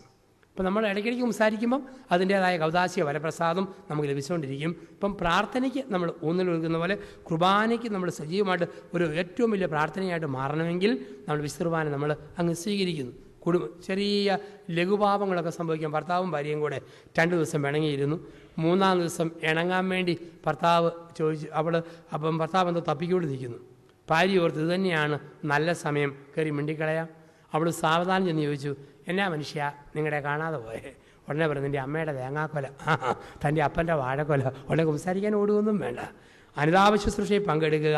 ഏറ്റവും അടുത്ത സാഹചര്യം കിട്ടുമ്പോൾ നമ്മൾ അവസരം കിട്ടിയോ കുമ്പസാരിച്ചോളൂ, ഇല്ലെങ്കിൽ അനുദപിച്ച് പറഞ്ഞാലും കുർബാന സ്വീകരിക്കാം. അതുപോലെ തന്നെ കുർബാന സ്വീകരിക്കും. നമുക്കറിയാം, ഇന്ന് നമ്മൾ ഇടത് കൈക്കകത്ത് വലത് കൈ വെച്ചിട്ട് കുർബാന കയ്യിൽ സ്വീകരിച്ച് നക്കിയെടുക്കും. ചിലർ വലത് കൈ കൊണ്ട് സ്വീകരിച്ച് നാക്കിലോട് വെച്ച് സ്വീകരിക്കും. അപ്പം അങ്ങനെയാണ് സാധാരണ ചെയ്യുന്നത്. ഒരമ്മച്ചിക്ക് ഒരച്ഛൻ കുർബാന കൊടുത്തു, 80 വയസ്സ് പ്രായമുള്ള വല്യമ്മച്ചി. അപ്പം കൈക്കകത്തെല്ലാം തൊലിയെല്ലാം ഇങ്ങനെ ചുളുങ്ങി കുരിശുപള്ളിയുടെ സ്റ്റെപ്പ് പോലെ കൈക്കകം ഇരിക്കുന്നത്. അച്ഛൻ ഗതികേടിന് കൊടുത്ത കുർബാന ഒരു ഒടിഞ്ഞ കുർബാനയായിരുന്നു. ഈ കുർബാന കയ്യിലോട്ട് കിട്ടിയ പാടെ അമ്മച്ചി അച്ഛനെ നോക്കി, സാധാരണ അമ്മച്ചിമാർ നക്കിയെടുക്കത്തേ ഉള്ളൂ. ഈ അമ്മച്ചി കുർബാനയെ നോക്കിയിട്ട് അച്ഛനോട് പറയാം, അച്ഛാ ഇതങ്ങോട്ട് തിരിച്ചു പിടിച്ചിട്ട് വറക്കത്തുള്ളൊരു കർത്താവിനെ ഇങ്ങോട്ട് തരാൻ പറഞ്ഞു. അപ്പം നമുക്ക് ഒടിഞ്ഞ കുർബാനയാണെങ്കിലും മുഴുവൻ കുർബാനയാണേലും കർത്താവിൻ്റെ പരിപൂർണ്ണ സാന്നിധ്യമുണ്ട്. അപ്പോൾ ആ ഓർമ്മ നമുക്ക് വരിക. ഇനി ചില ആൾക്കാർ പറയും, എൻ്റെ അച്ഛ ഞങ്ങൾക്ക് മുമ്പിൽ വന്ന് സ്വീകരിച്ചിട്ട് വന്ന നാണക്കേടാ, ഞങ്ങൾ നിൽക്കുന്നിടത്ത് കുർബാന കിട്ടുകയാണെ സ്വീകരിക്കാൻ തയ്യാറ്. ചില ആൾക്കാർ പറയും, ഞങ്ങൾ നിൽക്കുന്നിടത്ത് കുർബാന വേണം എങ്കിലേ സ്വീകരിക്കൂ. അങ്ങനെ നിൽക്കുന്നിടത്ത് തന്നെ കുർബാന വേണമെന്ന് ആഗ്രഹിക്കുന്ന ആൾക്കാർക്ക് വേണ്ടി 35 വർഷം മുമ്പ് സഭയിൽ എഴുതിയ പാട്ടാണ്, വാ വാ യേശുനാഥ, ഞങ്ങൾക്കിവിടെ വരാൻ പാടാണ്, ഞങ്ങൾ എവിടെ നിൽക്കുന്നോ നീ ഞങ്ങളുടെ അടുക്കിലോട്ട് പോന്നോണം. പല ആൾക്കാരെയും കാഴ്ചപ്പാടിതാണ്. അപ്പോൾ കുർബാനയുടെ അർത്ഥം നമ്മൾ മനസ്സിലാക്കി കഴിഞ്ഞാൽ നമ്മൾ സ്വീകരിക്കും, ഉൾക്കൊള്ളും. അങ്ങനെ കുർബാന നമ്മൾ സ്വീകരിച്ചു കഴിഞ്ഞാൽ കുർബാന കൈക്കൊണ്ടിട്ട് പിന്നെ വീട്ടിൽ ചെല്ലുമ്പോൾ ജീവിതത്തെ കുർബാനയാക്കി മാറ്റണം. മുറിക്കപ്പെട്ട അപ്പത്തെ അൾത്താരയിൽ നമ്മൾ സ്വീകരിച്ചാൽ വീട്ടിൽ ചെന്ന് കഴിയുമ്പോൾ നമ്മുടെ ജീവിതം മുറിക്കാൻ മനസ്സുള്ള ജീവിതമായിട്ട് മാറ്റണം. മുറിച്ചു കൊടുക്കാൻ മനസ്സുള്ള ജീവിതങ്ങളായിട്ട് നമ്മുടെ ജീവിതത്തെ മാറ്റാൻ നമുക്ക് പറ്റുക. കുർബാനയുടെ ആ രൂപി നമ്മുടെ കുടുംബങ്ങളിൽ, നമ്മുടെ ഭവനങ്ങളിൽ നമ്മൾ സൂക്ഷിക്കുക എന്നുള്ളതാണ്. വിശുദ്ധ കുർബാന സ്വീകരിക്കുന്നത് ഓർക്കുക, കുർബാന നമുക്ക് തരുന്ന 3-4 സന്ദേശങ്ങളുണ്ട്. അത് കുർബാനയിൽ നിന്നും നമ്മൾ വിശുദ്ധ കുർബാന വഴി സ്വീകരിക്കണം. എന്തെല്ലാമാ 4 സന്ദേശങ്ങൾ? 1 സാന്നിധ്യം, 2 ലഭ്യത, 3 ശുശ്രൂഷ, 4 ബലി. ഇതാണ് ഓരോ കുർബാനയും നമുക്ക് തരുന്ന 4 സന്ദേശങ്ങൾ. അപ്പോൾ വിശുദ്ധ കുർബാന നമ്മുടെ പള്ളിയിൽ അർപ്പിച്ചിട്ട് പോകുമ്പോൾ ഈ 4 സന്ദേശവും കൊണ്ട് പോകണം. എന്തെല്ലാമാ? സാമീപ്യം, ലഭ്യത, ശുശ്രൂഷ, ബലി. ഇത് 4 നമ്മളിലൂടെ പൂർത്തീകരിക്കപ്പെടണം. എന്നും കർത്താവിൻ്റെ സാന്നിധ്യമുണ്ട് എലിക്കുളത്തെ നമ്മുടെ ഈ പള്ളിക്കകത്ത്. സക്രാരിയുടെ അടുത്ത് ഒരു കെടാവിളക്ക് തെളിഞ്ഞു നിൽപ്പുണ്ടോ? ആ കെടാവിളക്ക് സൂചിപ്പിക്കുന്നു കർത്താവിൻ്റെ നിത്യ സാന്നിധ്യം. എബ്രായർ 13:8 ഇന്നലെയും ഇന്നും എന്നും ഒരുവൻ തന്നെ. വെളിപാട് പുസ്തകത്തിൽ പറയും ആയിരുന്നവനും ആയിരിക്കുന്നവനും വരാനിരിക്കുന്നവനും. അപ്പം കർത്താവിൻ്റെ സാന്നിധ്യം എന്നുമുണ്ട്. ഇതുപോലെ കുടുംബത്തിൽ ഓർക്കുക, അപ്പൻ്റെ സാന്നിധ്യം പെരയ്ക്കകത്ത് വേണം, അമ്മയുടെ സാന്നിധ്യം കുടുംബത്തിൽ വേണം, ഭർത്താവിൻ്റെ സാന്നിധ്യം വേണം, ഭാര്യയുടെ സാന്നിധ്യം ഭർത്താവിന് വേണം, മാതാപിതാക്കളുടെ സാന്നിധ്യം മക്കൾക്ക് വേണം. കുർബാന സ്വീകരിക്കുന്ന ഒരു വ്യക്തിയോട് പറയുന്നു, 100 കൂട്ടം കാര്യങ്ങൾക്ക് അതിലെ ഇതിലെ ഓടി നടക്കുന്ന മകനെ, അങ്ങനെ ഓടി നടന്നാൽ മാത്രം പോരാ, കുടുംബത്തിൽ നിൻ്റെ സാന്നിധ്യം വേണം. സക്രാരിയിൽ യേശുവിന് നിത്യമായ സാന്നിധ്യം പോലെ. പലപ്പോഴും നാട് നന്നാക്കുന്ന ആൾക്കാരുടെ വീട് മുടിഞ്ഞു പോകുന്ന കാണാം, ഈ സാന്നിധ്യം കൊടുക്കാൻ മടിക്കുന്നതാണ്. ഓർക്കണം, താലി കെട്ടിയ എൻ്റെ ഭാര്യയുടെ കൂടെ ഞാനെന്ന ഭർത്താവിൻ്റെ സാന്നിധ്യം വേണ്ടേ? എന്നെ കെട്ടിയ പുരുഷൻ്റെ കൂടെ ഞാനെന്ന ഭാര്യയുടെ സാന്നിധ്യം വേണ്ടേ? എൻ്റെ മക്കളുടെ കൂടെ ഞാനെന്ന അമ്മയുടെ സാന്നിധ്യം വേണ്ടേ? ഒരു വികാരി അച്ഛനെ സംബന്ധിച്ച് ഇടവകയിൽ അച്ഛൻ്റെ സാന്നിധ്യം വേണ്ടേ? അപ്പോൾ കുർബാന പഠിപ്പിക്കുന്നു നമ്മുടെ സാന്നിധ്യം കൊടുക്കുക. 2 ലഭ്യത. എന്താണ് ലഭ്യത? ലഭ്യത എന്ന് പറഞ്ഞു കഴിഞ്ഞാൽ ജീവിതത്തിൽ നമ്മളുടെ സേവനം മറ്റുള്ളവർക്ക് ലഭ്യമാകണം. ഈശോയുടെ അടുക്കൽ ഓർത്ത് നോക്കിക്കേ, രാത്രി 12:00 വന്ന് മുട്ടുകുത്തി വേണേലും പ്രാർത്ഥിക്കാം, അവനെ ലഭ്യനാണ്. വെളുപ്പിനെ 4:00 എഴുന്നേറ്റ് വിളിച്ചെഴുന്നേൽപ്പിക്കാം, അപ്പോഴും ലഭ്യനാണ്. ഒരിക്കലും അവന് മടിയിൽ ഏത് സമയത്തും നമുക്ക് അടുക്കൽ ചെല്ലാം. അവിടുന്ന് പറയുന്നു, അധ്വാനിക്കുന്നവരും ഭാരം വഹിക്കുന്നവരുമേ നിങ്ങൾ എൻ്റെ അടുക്കൽ വരിക, ഞാൻ നിങ്ങളെ ആശ്വസിപ്പിക്കാം. അവൻ ലഭ്യനാണ്. അതുപോലെ ഒരു ഭാര്യയ്ക്ക് ഭർത്താവിൻ്റെ സ്നേഹവും സേവനവും എപ്പോഴും ലഭ്യമായിരിക്കണം. ഒരു ഭർത്താവിന് ഭാര്യയുടെ സേവനവും ശുശ്രൂഷകളും ലഭ്യമായിരിക്കണം. മക്കൾക്ക് മാതാപിതാക്കളുടെ സമയം, അവരുടെ ശുശ്രൂഷകൾ ലഭ്യമാകണം. അപ്പോൾ ഈ ലഭ്യത വളരെ പ്രധാനപ്പെട്ടതാണ്. നമുക്ക് ഒരു മടിയിൽ നമ്മുടെ തടന്ന് പിടിച്ചു വെക്കുന്നില്ല, കുടുംബത്തിന് വേണ്ടി കൊടുത്ത് തീർക്കുക, കൊടുത്ത് തീർക്കുക. അങ്ങനെ തീർക്കുന്ന ഒരു ജീവിതം, ഇതാണ് ലഭ്യത. അപ്പോൾ 1 സാന്നിധ്യം, 2 ലഭ്യത, 3 ശുശ്രൂഷ. എന്താണ് ശുശ്രൂഷ? ഞാൻ വന്നത് ശുശ്രൂഷിക്കപ്പെടാനല്ല, ശുശ്രൂഷിക്കാനാണ്. കുടുംബത്തിൽ ഒരിക്കലും എൻ്റെ ഭാര്യ എന്നെ ശുശ്രൂഷിച്ചോണം, എൻ്റെ ഭർത്താവ് എന്നെ ശുശ്രൂഷിച്ചോണം, ഞാൻ രാജാവ്, ഞാൻ അമ്മ തമ്പുരാട്ടി, ഈ തലകരങ്ങൾ പാടില്ല. വിനയപ്പെടുക, എളിമപ്പെടുക, ശുശ്രൂഷയുടെ മനുഷ്യരായിട്ട് പരസ്പരം മാറുക. 4 ബലി. വിശുദ്ധ കുർബാന ഒരു ബലിയാണ്. നമ്മുടെ ജീവിതത്തെ ഒരു ബലിയാക്കി മാറ്റണം. നമ്മുടെ ജീവിതത്തെ ബലിയാക്കി മാറ്റുക. എൻ്റെ ജീവിത പങ്കാളിക്ക് വേണ്ടി കൊടുത്തു തീർത്ത ബലി, എൻ്റെ കുഞ്ഞുങ്ങൾക്ക് വേണ്ടി കൊടുത്തു തീർത്ത ബലി, എൻ്റെ വീടിന് വേണ്ടി, എൻ്റെ സഭയ്ക്ക് വേണ്ടി, ഇടവകയ്ക്ക് വേണ്ടി കൊടുത്തു തീർത്ത ബലി. ഈ 4 സന്ദേശങ്ങൾ കുർബാന സ്വീകരിക്കുന്നത് നമ്മൾ ഉൾക്കൊള്ളുക. അപ്പോൾ ഒരു സഭയുടെ 4 തൂണുകളിൽ 1 അപ്പസ്തോലന്മാരുടെ പ്രബോധനമെന്ന സൈഹിക പാരമ്പര്യം, 2 അപ്പം മുറിക്കൽ ശുശ്രൂഷ എന്ന് പറയുന്ന വിശുദ്ധ കുർബാന, 3 ഒരു സഭയെ സഭയാക്കി മാറ്റുന്ന 3ാമത്തെ തൂണാണ് പ്രാർത്ഥന. വ്യക്തിപരമായ പ്രാർത്ഥനയും വേണം, കുടുംബ പ്രാർത്ഥനയും വേണം. ഇന്നലെയും ഇന്നും ഞാൻ കൂടുതലായിട്ട് പ്രാർത്ഥനയെക്കുറിച്ചുള്ള ചിന്തകൾ നിങ്ങളൊത്ത് പങ്കുവച്ചിരുന്നു. പ്രാർത്ഥിക്കുന്ന വ്യക്തിക്കാണ് മനസ്സിന് ധൈര്യം കിട്ടുക. അതുകൊണ്ടാണ് പറയുക, കിടക്കാൻ നേരത്തും രാവിലെ എഴുന്നേൽക്കുമ്പോഴും ചുരുങ്ങിയത് നെറ്റിയിലും ചുണ്ടിലും നെഞ്ചിലും കുരിശ് വരയ്ക്കുകയിലും വേണം. നെറ്റിയിൽ വരയ്ക്കുന്നതിൻ്റെ അർത്ഥം എൻ്റെ എല്ലാ ചിന്തകളും, ചുണ്ടിൽ വരയ്ക്കുന്നതിൻ്റെ അർത്ഥം എൻ്റെ എല്ലാ വാക്കുകളും. നെഞ്ചിൽ വരയ്ക്കുന്നതിൻ്റെ അർത്ഥം എൻ്റെ എല്ലാ വികാരങ്ങളും. എൻ്റെ ചിന്ത, എൻ്റെ വാക്ക്, എൻ്റെ വികാരങ്ങൾ നിൻ്റെ കുരിശിനാൽ മുദ്ര കുത്തണമേ. ഇതാണ് കുരിശ് വരയ്ക്കുന്നതിൻ്റെ പ്രത്യേക അർത്ഥം എന്നൊക്കെ പറയുക. അതോടൊപ്പം തന്നെ ഓർക്കുക, രാവിലെ എഴുന്നേറ്റിട്ട് നമ്മൾ പ്രാർത്ഥനയോടുകൂടിയേ ദിവസം തുടങ്ങാവൂ. എരുമയും പശുവും മൂരിയും പോത്തും ആടുമൊക്കെ രാവിലെ എഴുന്നേൽക്കുന്ന പാടെ പുല്ല് തിന്നാൻ തുടങ്ങും, വെള്ളം കുടിക്കാൻ തുടങ്ങും. അതുപോലെ നമ്മളായിരിക്കരുത്. നമ്മുടെ ജീവിതത്തിൽ കട്ടിലിരുന്ന് നമ്മൾ പ്രാർത്ഥിക്കണം. പ്രാർത്ഥിച്ചിട്ടേ ദിവസം ആരംഭിക്കാവൂ. കട്ടിലിരുന്ന് പ്രാർത്ഥിച്ചിട്ടേ ദിവസം അവസാനിപ്പിക്കാവൂ. അതുകൊണ്ടാണ് പറയുക, പ്രാർത്ഥന എന്ന് പറയുന്നത് എൻ്റെ പ്രഭാതത്തിൻ്റെ താക്കോലും രാത്രിയുടെ താഴുമാണ്. പ്രാർത്ഥന പ്രഭാതത്തിൻ്റെ താക്കോലാണ്, രാത്രിയുടെ താഴാണ്. പ്രാർത്ഥനയുടെ താഴിട്ട് രാത്രി ഹൃദയം പൂട്ടിയിട്ട് ഉറങ്ങാൻ പോകണം. പ്രഭാതത്തിൽ പ്രാർത്ഥനയുടെ താക്കോലിട്ട് ആ ഹൃദയത്തെ നമ്മൾ തുറക്കുക. അപ്പം അങ്ങനെ പ്രാർത്ഥനാന്തരീക്ഷം വ്യക്തിപരമായിട്ടുണ്ടാകുക. ഒപ്പം കുടുംബത്തിൽ അപ്പനും അമ്മയും മക്കളും എല്ലാം ഒരുമിച്ചിരുന്ന് പ്രാർത്ഥിക്കുമ്പോൾ ആ കുടുംബം ഒരുമിച്ച് നിലനിൽക്കും. ഒരുമിച്ച് പ്രാർത്ഥിക്കുന്ന കുടുംബം ഒരുമിച്ച് നിലനിൽക്കും. ഒരു കൊന്തയെ കൊന്തയാക്കി മാറ്റുന്നത് കൊന്തമണികളെ കോർത്തിണക്കുന്ന ചരടാണ്. കൊന്തയുടെ ചരട് പൊട്ടിയാൽ കൊന്തമണികൾ പല വഴിക്ക് ഉരുണ്ടുപോകും. കുടുംബജീവിതം എന്ന് പറയുന്നത് ഒരു നല്ല കൊന്തയാണ്. ആ കൊന്തയുടെ മണികളാണ് അപ്പൻ, അമ്മ, വല്യപ്പൻ, വല്യമ്മ, മക്കളെ, കൊച്ചുമക്കൾ ഒക്കെയുള്ള കുടുംബം. കുടുംബ പ്രാർത്ഥനയുടെ ചരട് പൊട്ടിയോ കുടുംബം എന്ന് പറയുന്ന കണ്ണി പൊട്ടിപ്പോവും. അപ്പൻ അപ്പൻ്റെ വഴിക്ക്, അമ്മ അമ്മയുടെ വഴിക്ക്, കുടുംബം പല വഴിക്ക്, ജീവിതം പെരുവഴിക്ക്. പ്രാർത്ഥിക്കുന്ന ഒരു കുടുംബം ഒരുമിച്ച് പ്രാർത്ഥിക്കുക, ഒരുമിച്ച് നിലനിൽക്കുക, ഒന്നിച്ചായിരിക്കുക. അങ്ങനെ പ്രാർത്ഥനാപൂർവ്വം നമ്മൾ മുമ്പോട്ട് പോകുമ്പോൾ ഒത്തിരി അനുഗ്രഹങ്ങളും അഭിഷേകങ്ങളും നമ്മുടെ കുടുംബത്തിൽ സമൃദ്ധമായിട്ട് ലഭിക്കുമെന്നാണ് പറയുക. അപ്പോൾ 1 അപ്പസ്തോലന്മാരുടെ പ്രബോധനമെന്ന ശൈഹിക പാരമ്പര്യം, 2 അപ്പം മുറിക്കൽ ശുശ്രൂഷ എന്ന വിശുദ്ധ കുർബാന, 3 വ്യക്തിപരമായ പ്രാർത്ഥന, കുടുംബ പ്രാർത്ഥന, 4 കൂട്ടായ്മ. കൂട്ടായ്മയ്ക്ക് നമ്മൾ വലിയ ഊന്നൽ കൊടുക്കണം. എന്താണ് കൂട്ടായ്മ? ഒരു ഇടവക കൂട്ടായ്മ. നമ്മളറിയാം, ആദിമ സമൂഹം കൂട്ടായ്മയായിട്ടാണ് പ്രാർത്ഥിച്ച് വളർന്നത്. മർക്കോസിൻ്റെ നമ്മുടെ ഭവനത്തിൽ അപ്പസ്തോല പ്രവർത്തനം 12-ാം അധ്യായത്തിൽ കാണുന്നു. മർക്കോസിൻ്റെ മാളികയിൽ ആദിമ സമൂഹം ഒരുമിച്ചിരുന്ന് പ്രാർത്ഥിച്ചു. പിന്നീട് ഇടവകകളായിട്ട് ഇങ്ങനെ രൂപാന്തരപ്പെട്ട് വരുന്നു. കുടുംബങ്ങളിലെ പ്രാർത്ഥന, പല കുടുംബങ്ങൾ ഒരുമിച്ച് കൂടി പ്രാർത്ഥിക്കുക, ഇടവക കൂട്ടായ്മയായിട്ട് പ്രാർത്ഥിക്കുക. ആ പ്രാർത്ഥനയ്ക്ക് പ്രത്യേക ശക്തിയുണ്ട്. ഇപ്പോൾ കൂട്ടായ്മയെ നമ്മൾ സ്നേഹിക്കണം. ദിവസങ്ങളിൽ നമ്മൾ എവിടെല്ലാം പള്ളിയിൽ പോയാലും ഞായറാഴ്ച ദിവസം സ്വന്തം ഇടവക പള്ളി വേണം കുർബാനയ്ക്ക് പോകാനായിട്ട്. കാരണം നമ്മുടെ അപ്പനപ്പൂപ്പന്മാർ രക്തത്തുള്ളികൾ വേർപ്പ് തുള്ളികളാക്കി മെനഞ്ഞെടുത്തതാണ് ഈ പള്ളി.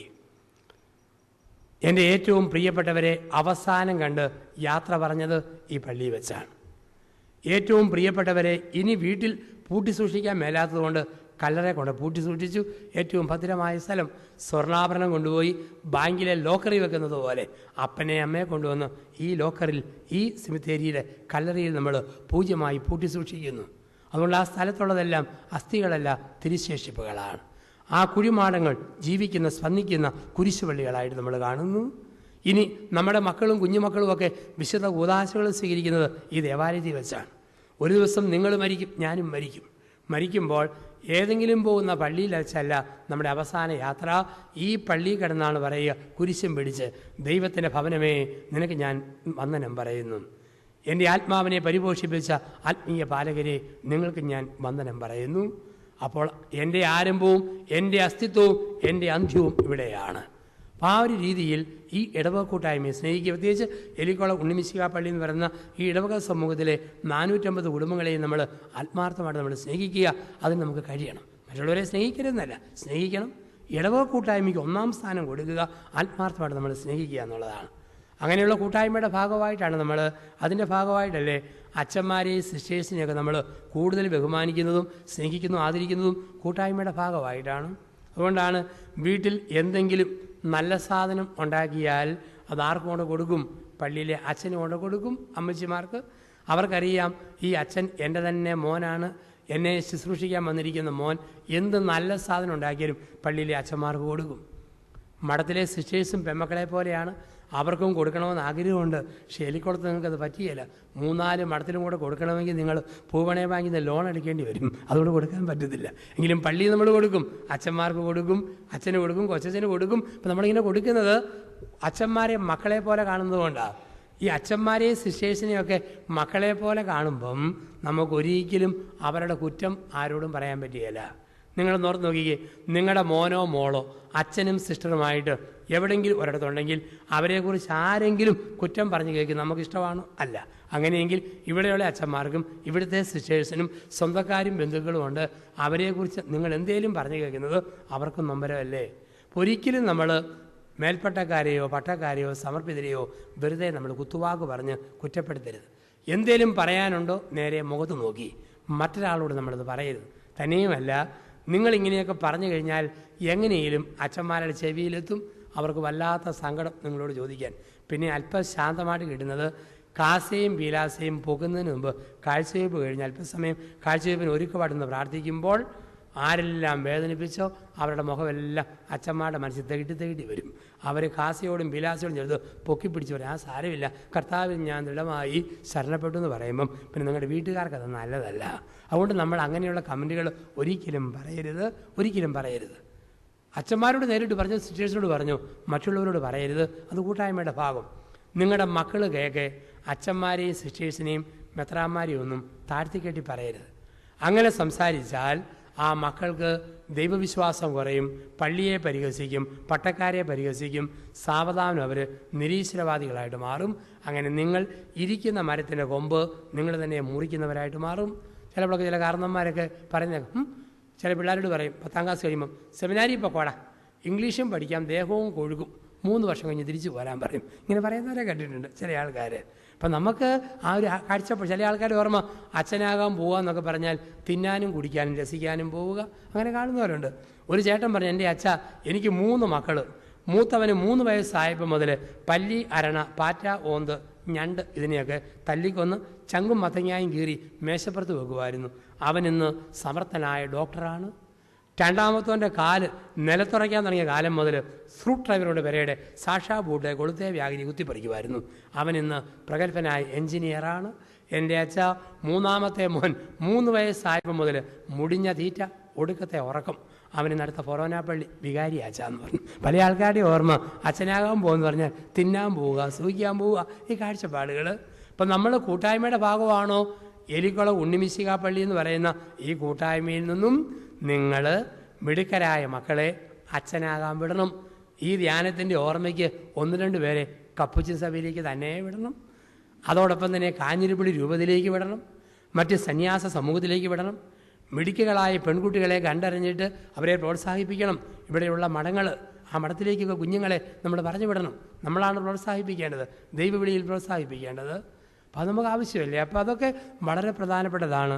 ഇപ്പം ഞങ്ങൾക്കൊക്കെ കപ്പുച്ചിൻ സഭ, ഇപ്പം നമ്മൾ പാല അസിസി ഭരണങ്ങാനത്ത് ഇവിടെ അടുത്ത സ്ഥാപനം, ഞങ്ങൾക്ക് ഇവിടുന്ന് ആകെ കൂടിയുള്ള ഒരു അച്ഛനേ ഉള്ളൂ. വെച്ചൂരിൽ നിന്നുള്ള ഞങ്ങളുടെ ആൻ്റണി അച്ഛൻ, വെച്ചൂർ കുടുംബത്തിൽ നിന്നുള്ള അച്ഛനുണ്ട്. അപ്പം നമുക്കിനി പുതിയ കുടുംബത്തിൽ പുതിയ ആൾക്കാരൊക്കെ നമ്മുടെ ഇടയിൽ നിന്നുമൊക്കെ വൈദികരായിട്ട് വളരണം, വൈദിക ദൈവവിളികൾ വളർന്നു വരണം, സിസ്റ്റേഴ്സാകാൻ കുട്ടികളെ പ്രോത്സാഹിപ്പിക്കണം. അങ്ങനെ ഒരു ഇടവക ജനത്തിൽ നിന്നും അപ്രകാരമുള്ള ദൈവവിളികൾ വളർന്ന് ഉയരുമ്പോഴാണ് ഒരു ഇടവക ജനത്തിൻ്റെ ആധ്യാത്മികതയുടെ ആഴം. ഒരു ഇടവക ജനത്തിൻ്റെ ഭക്തിയുടെ പുഷ്പിക്കലാണ് പൗരോഹിത്യം സ്വീകരിക്കുന്നവരും സന്യാസ വ്രതവാഗ്ദാനം നടത്തുന്നവരുമൊക്കെ. അപ്പം അങ്ങനെ പാരമ്പര്യമുള്ള ഇടവക സമൂഹത്തിൽ നിന്നും അങ്ങനെ കുഞ്ഞുങ്ങൾ ഇനിയും വരണം. അപ്പോൾ ആ ഒരു ചിന്ത മനസ്സിൽ വരിക. അപ്പം അച്ഛന്മാരെയൊക്കെ നമ്മൾ മക്കളെ പോലെ കാണുക, അതാണ് പറഞ്ഞു വന്നത്. എൻ്റെ വീട് വലിയ തോവാളപ്പള്ളിയുടെ സിമിത്തേരി കഴിഞ്ഞ് ആദ്യത്തെ പറമ്പ്. വീട്ടിൽ എന്തെങ്കിലും നല്ല സാധനം ഉണ്ടാക്കിയാൽ എൻ്റെ കുട്ടിക്കാലത്ത് അമ്മ എൻ്റെ തന്നു വിടുമായിരുന്നു, കൊണ്ട കൊടുക്കടാ അച്ഛനെന്നും പറഞ്ഞ്. ചേന പൊഴിഞ്ഞതും കാന്താരി ചമ്മന്തിയും തേങ്ങാപ്പീരയും കൊണ്ട് ഓടിയിട്ടുണ്ട്. കടച്ചക്ക പൊഴിഞ്ഞതും തേങ്ങായും കൊണ്ട് ഇഷ്ടം പോലെ ഓടിയിട്ടുണ്ട്. വർഷത്തിൽ 3-4 പ്രാവശ്യം അമ്മ 1-ാം തരം നാട്ടുകോഴിപ്പൂവനെ കറി വെക്കും. അതിന് മർമ്മപ്രധാനമായ 3-4 നുറുക്കും എരിവും ചൂടുമുള്ള ചാറും കൂടെ ചോറ്റുപാത്രത്തിൽ തന്നിട്ട് വാഴയില വാട്ടിക്കൂട്ടി ചക്ക കുഴച്ച് വേച്ചത് 3-4 ലവി അമക്കി ഞെക്കി പൊതിഞ്ഞു കെട്ടിത്തരും, കൊണ്ട കൊടുക്കട അച്ഛന്.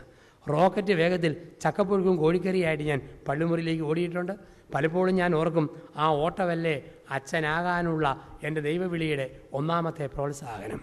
അന്നു മുതലേ ഞാൻ മനസ്സിൽ കരുതിയിരുന്നു, ഒരു കാലത്ത് ഞാനും എവിടെയെങ്കിലും അച്ഛനായിട്ടിരിക്കുമ്പം ഇതുപോലെ മുറ തെറ്റാതെ ക്രമം തെറ്റാതെ എനിക്കും കിട്ടും. ഈ ഒരു പ്രതീക്ഷ പണ്ടേ മനസ്സിലുണ്ടായിരുന്നു. ഞാൻ തിരുവനന്തപുരത്തായിരുന്നു 6.5 വർഷക്കാലം. ഏതെങ്കിലും വീട്ടിൽ എന്തെങ്കിലും ഉണ്ടാക്കിയാൽ ഞാൻ ഉള്ള ആഴ്ചയാണോ ഉറപ്പായിട്ട് അത് കിട്ടിയിരിക്കും ആശ്രമത്തിൽ.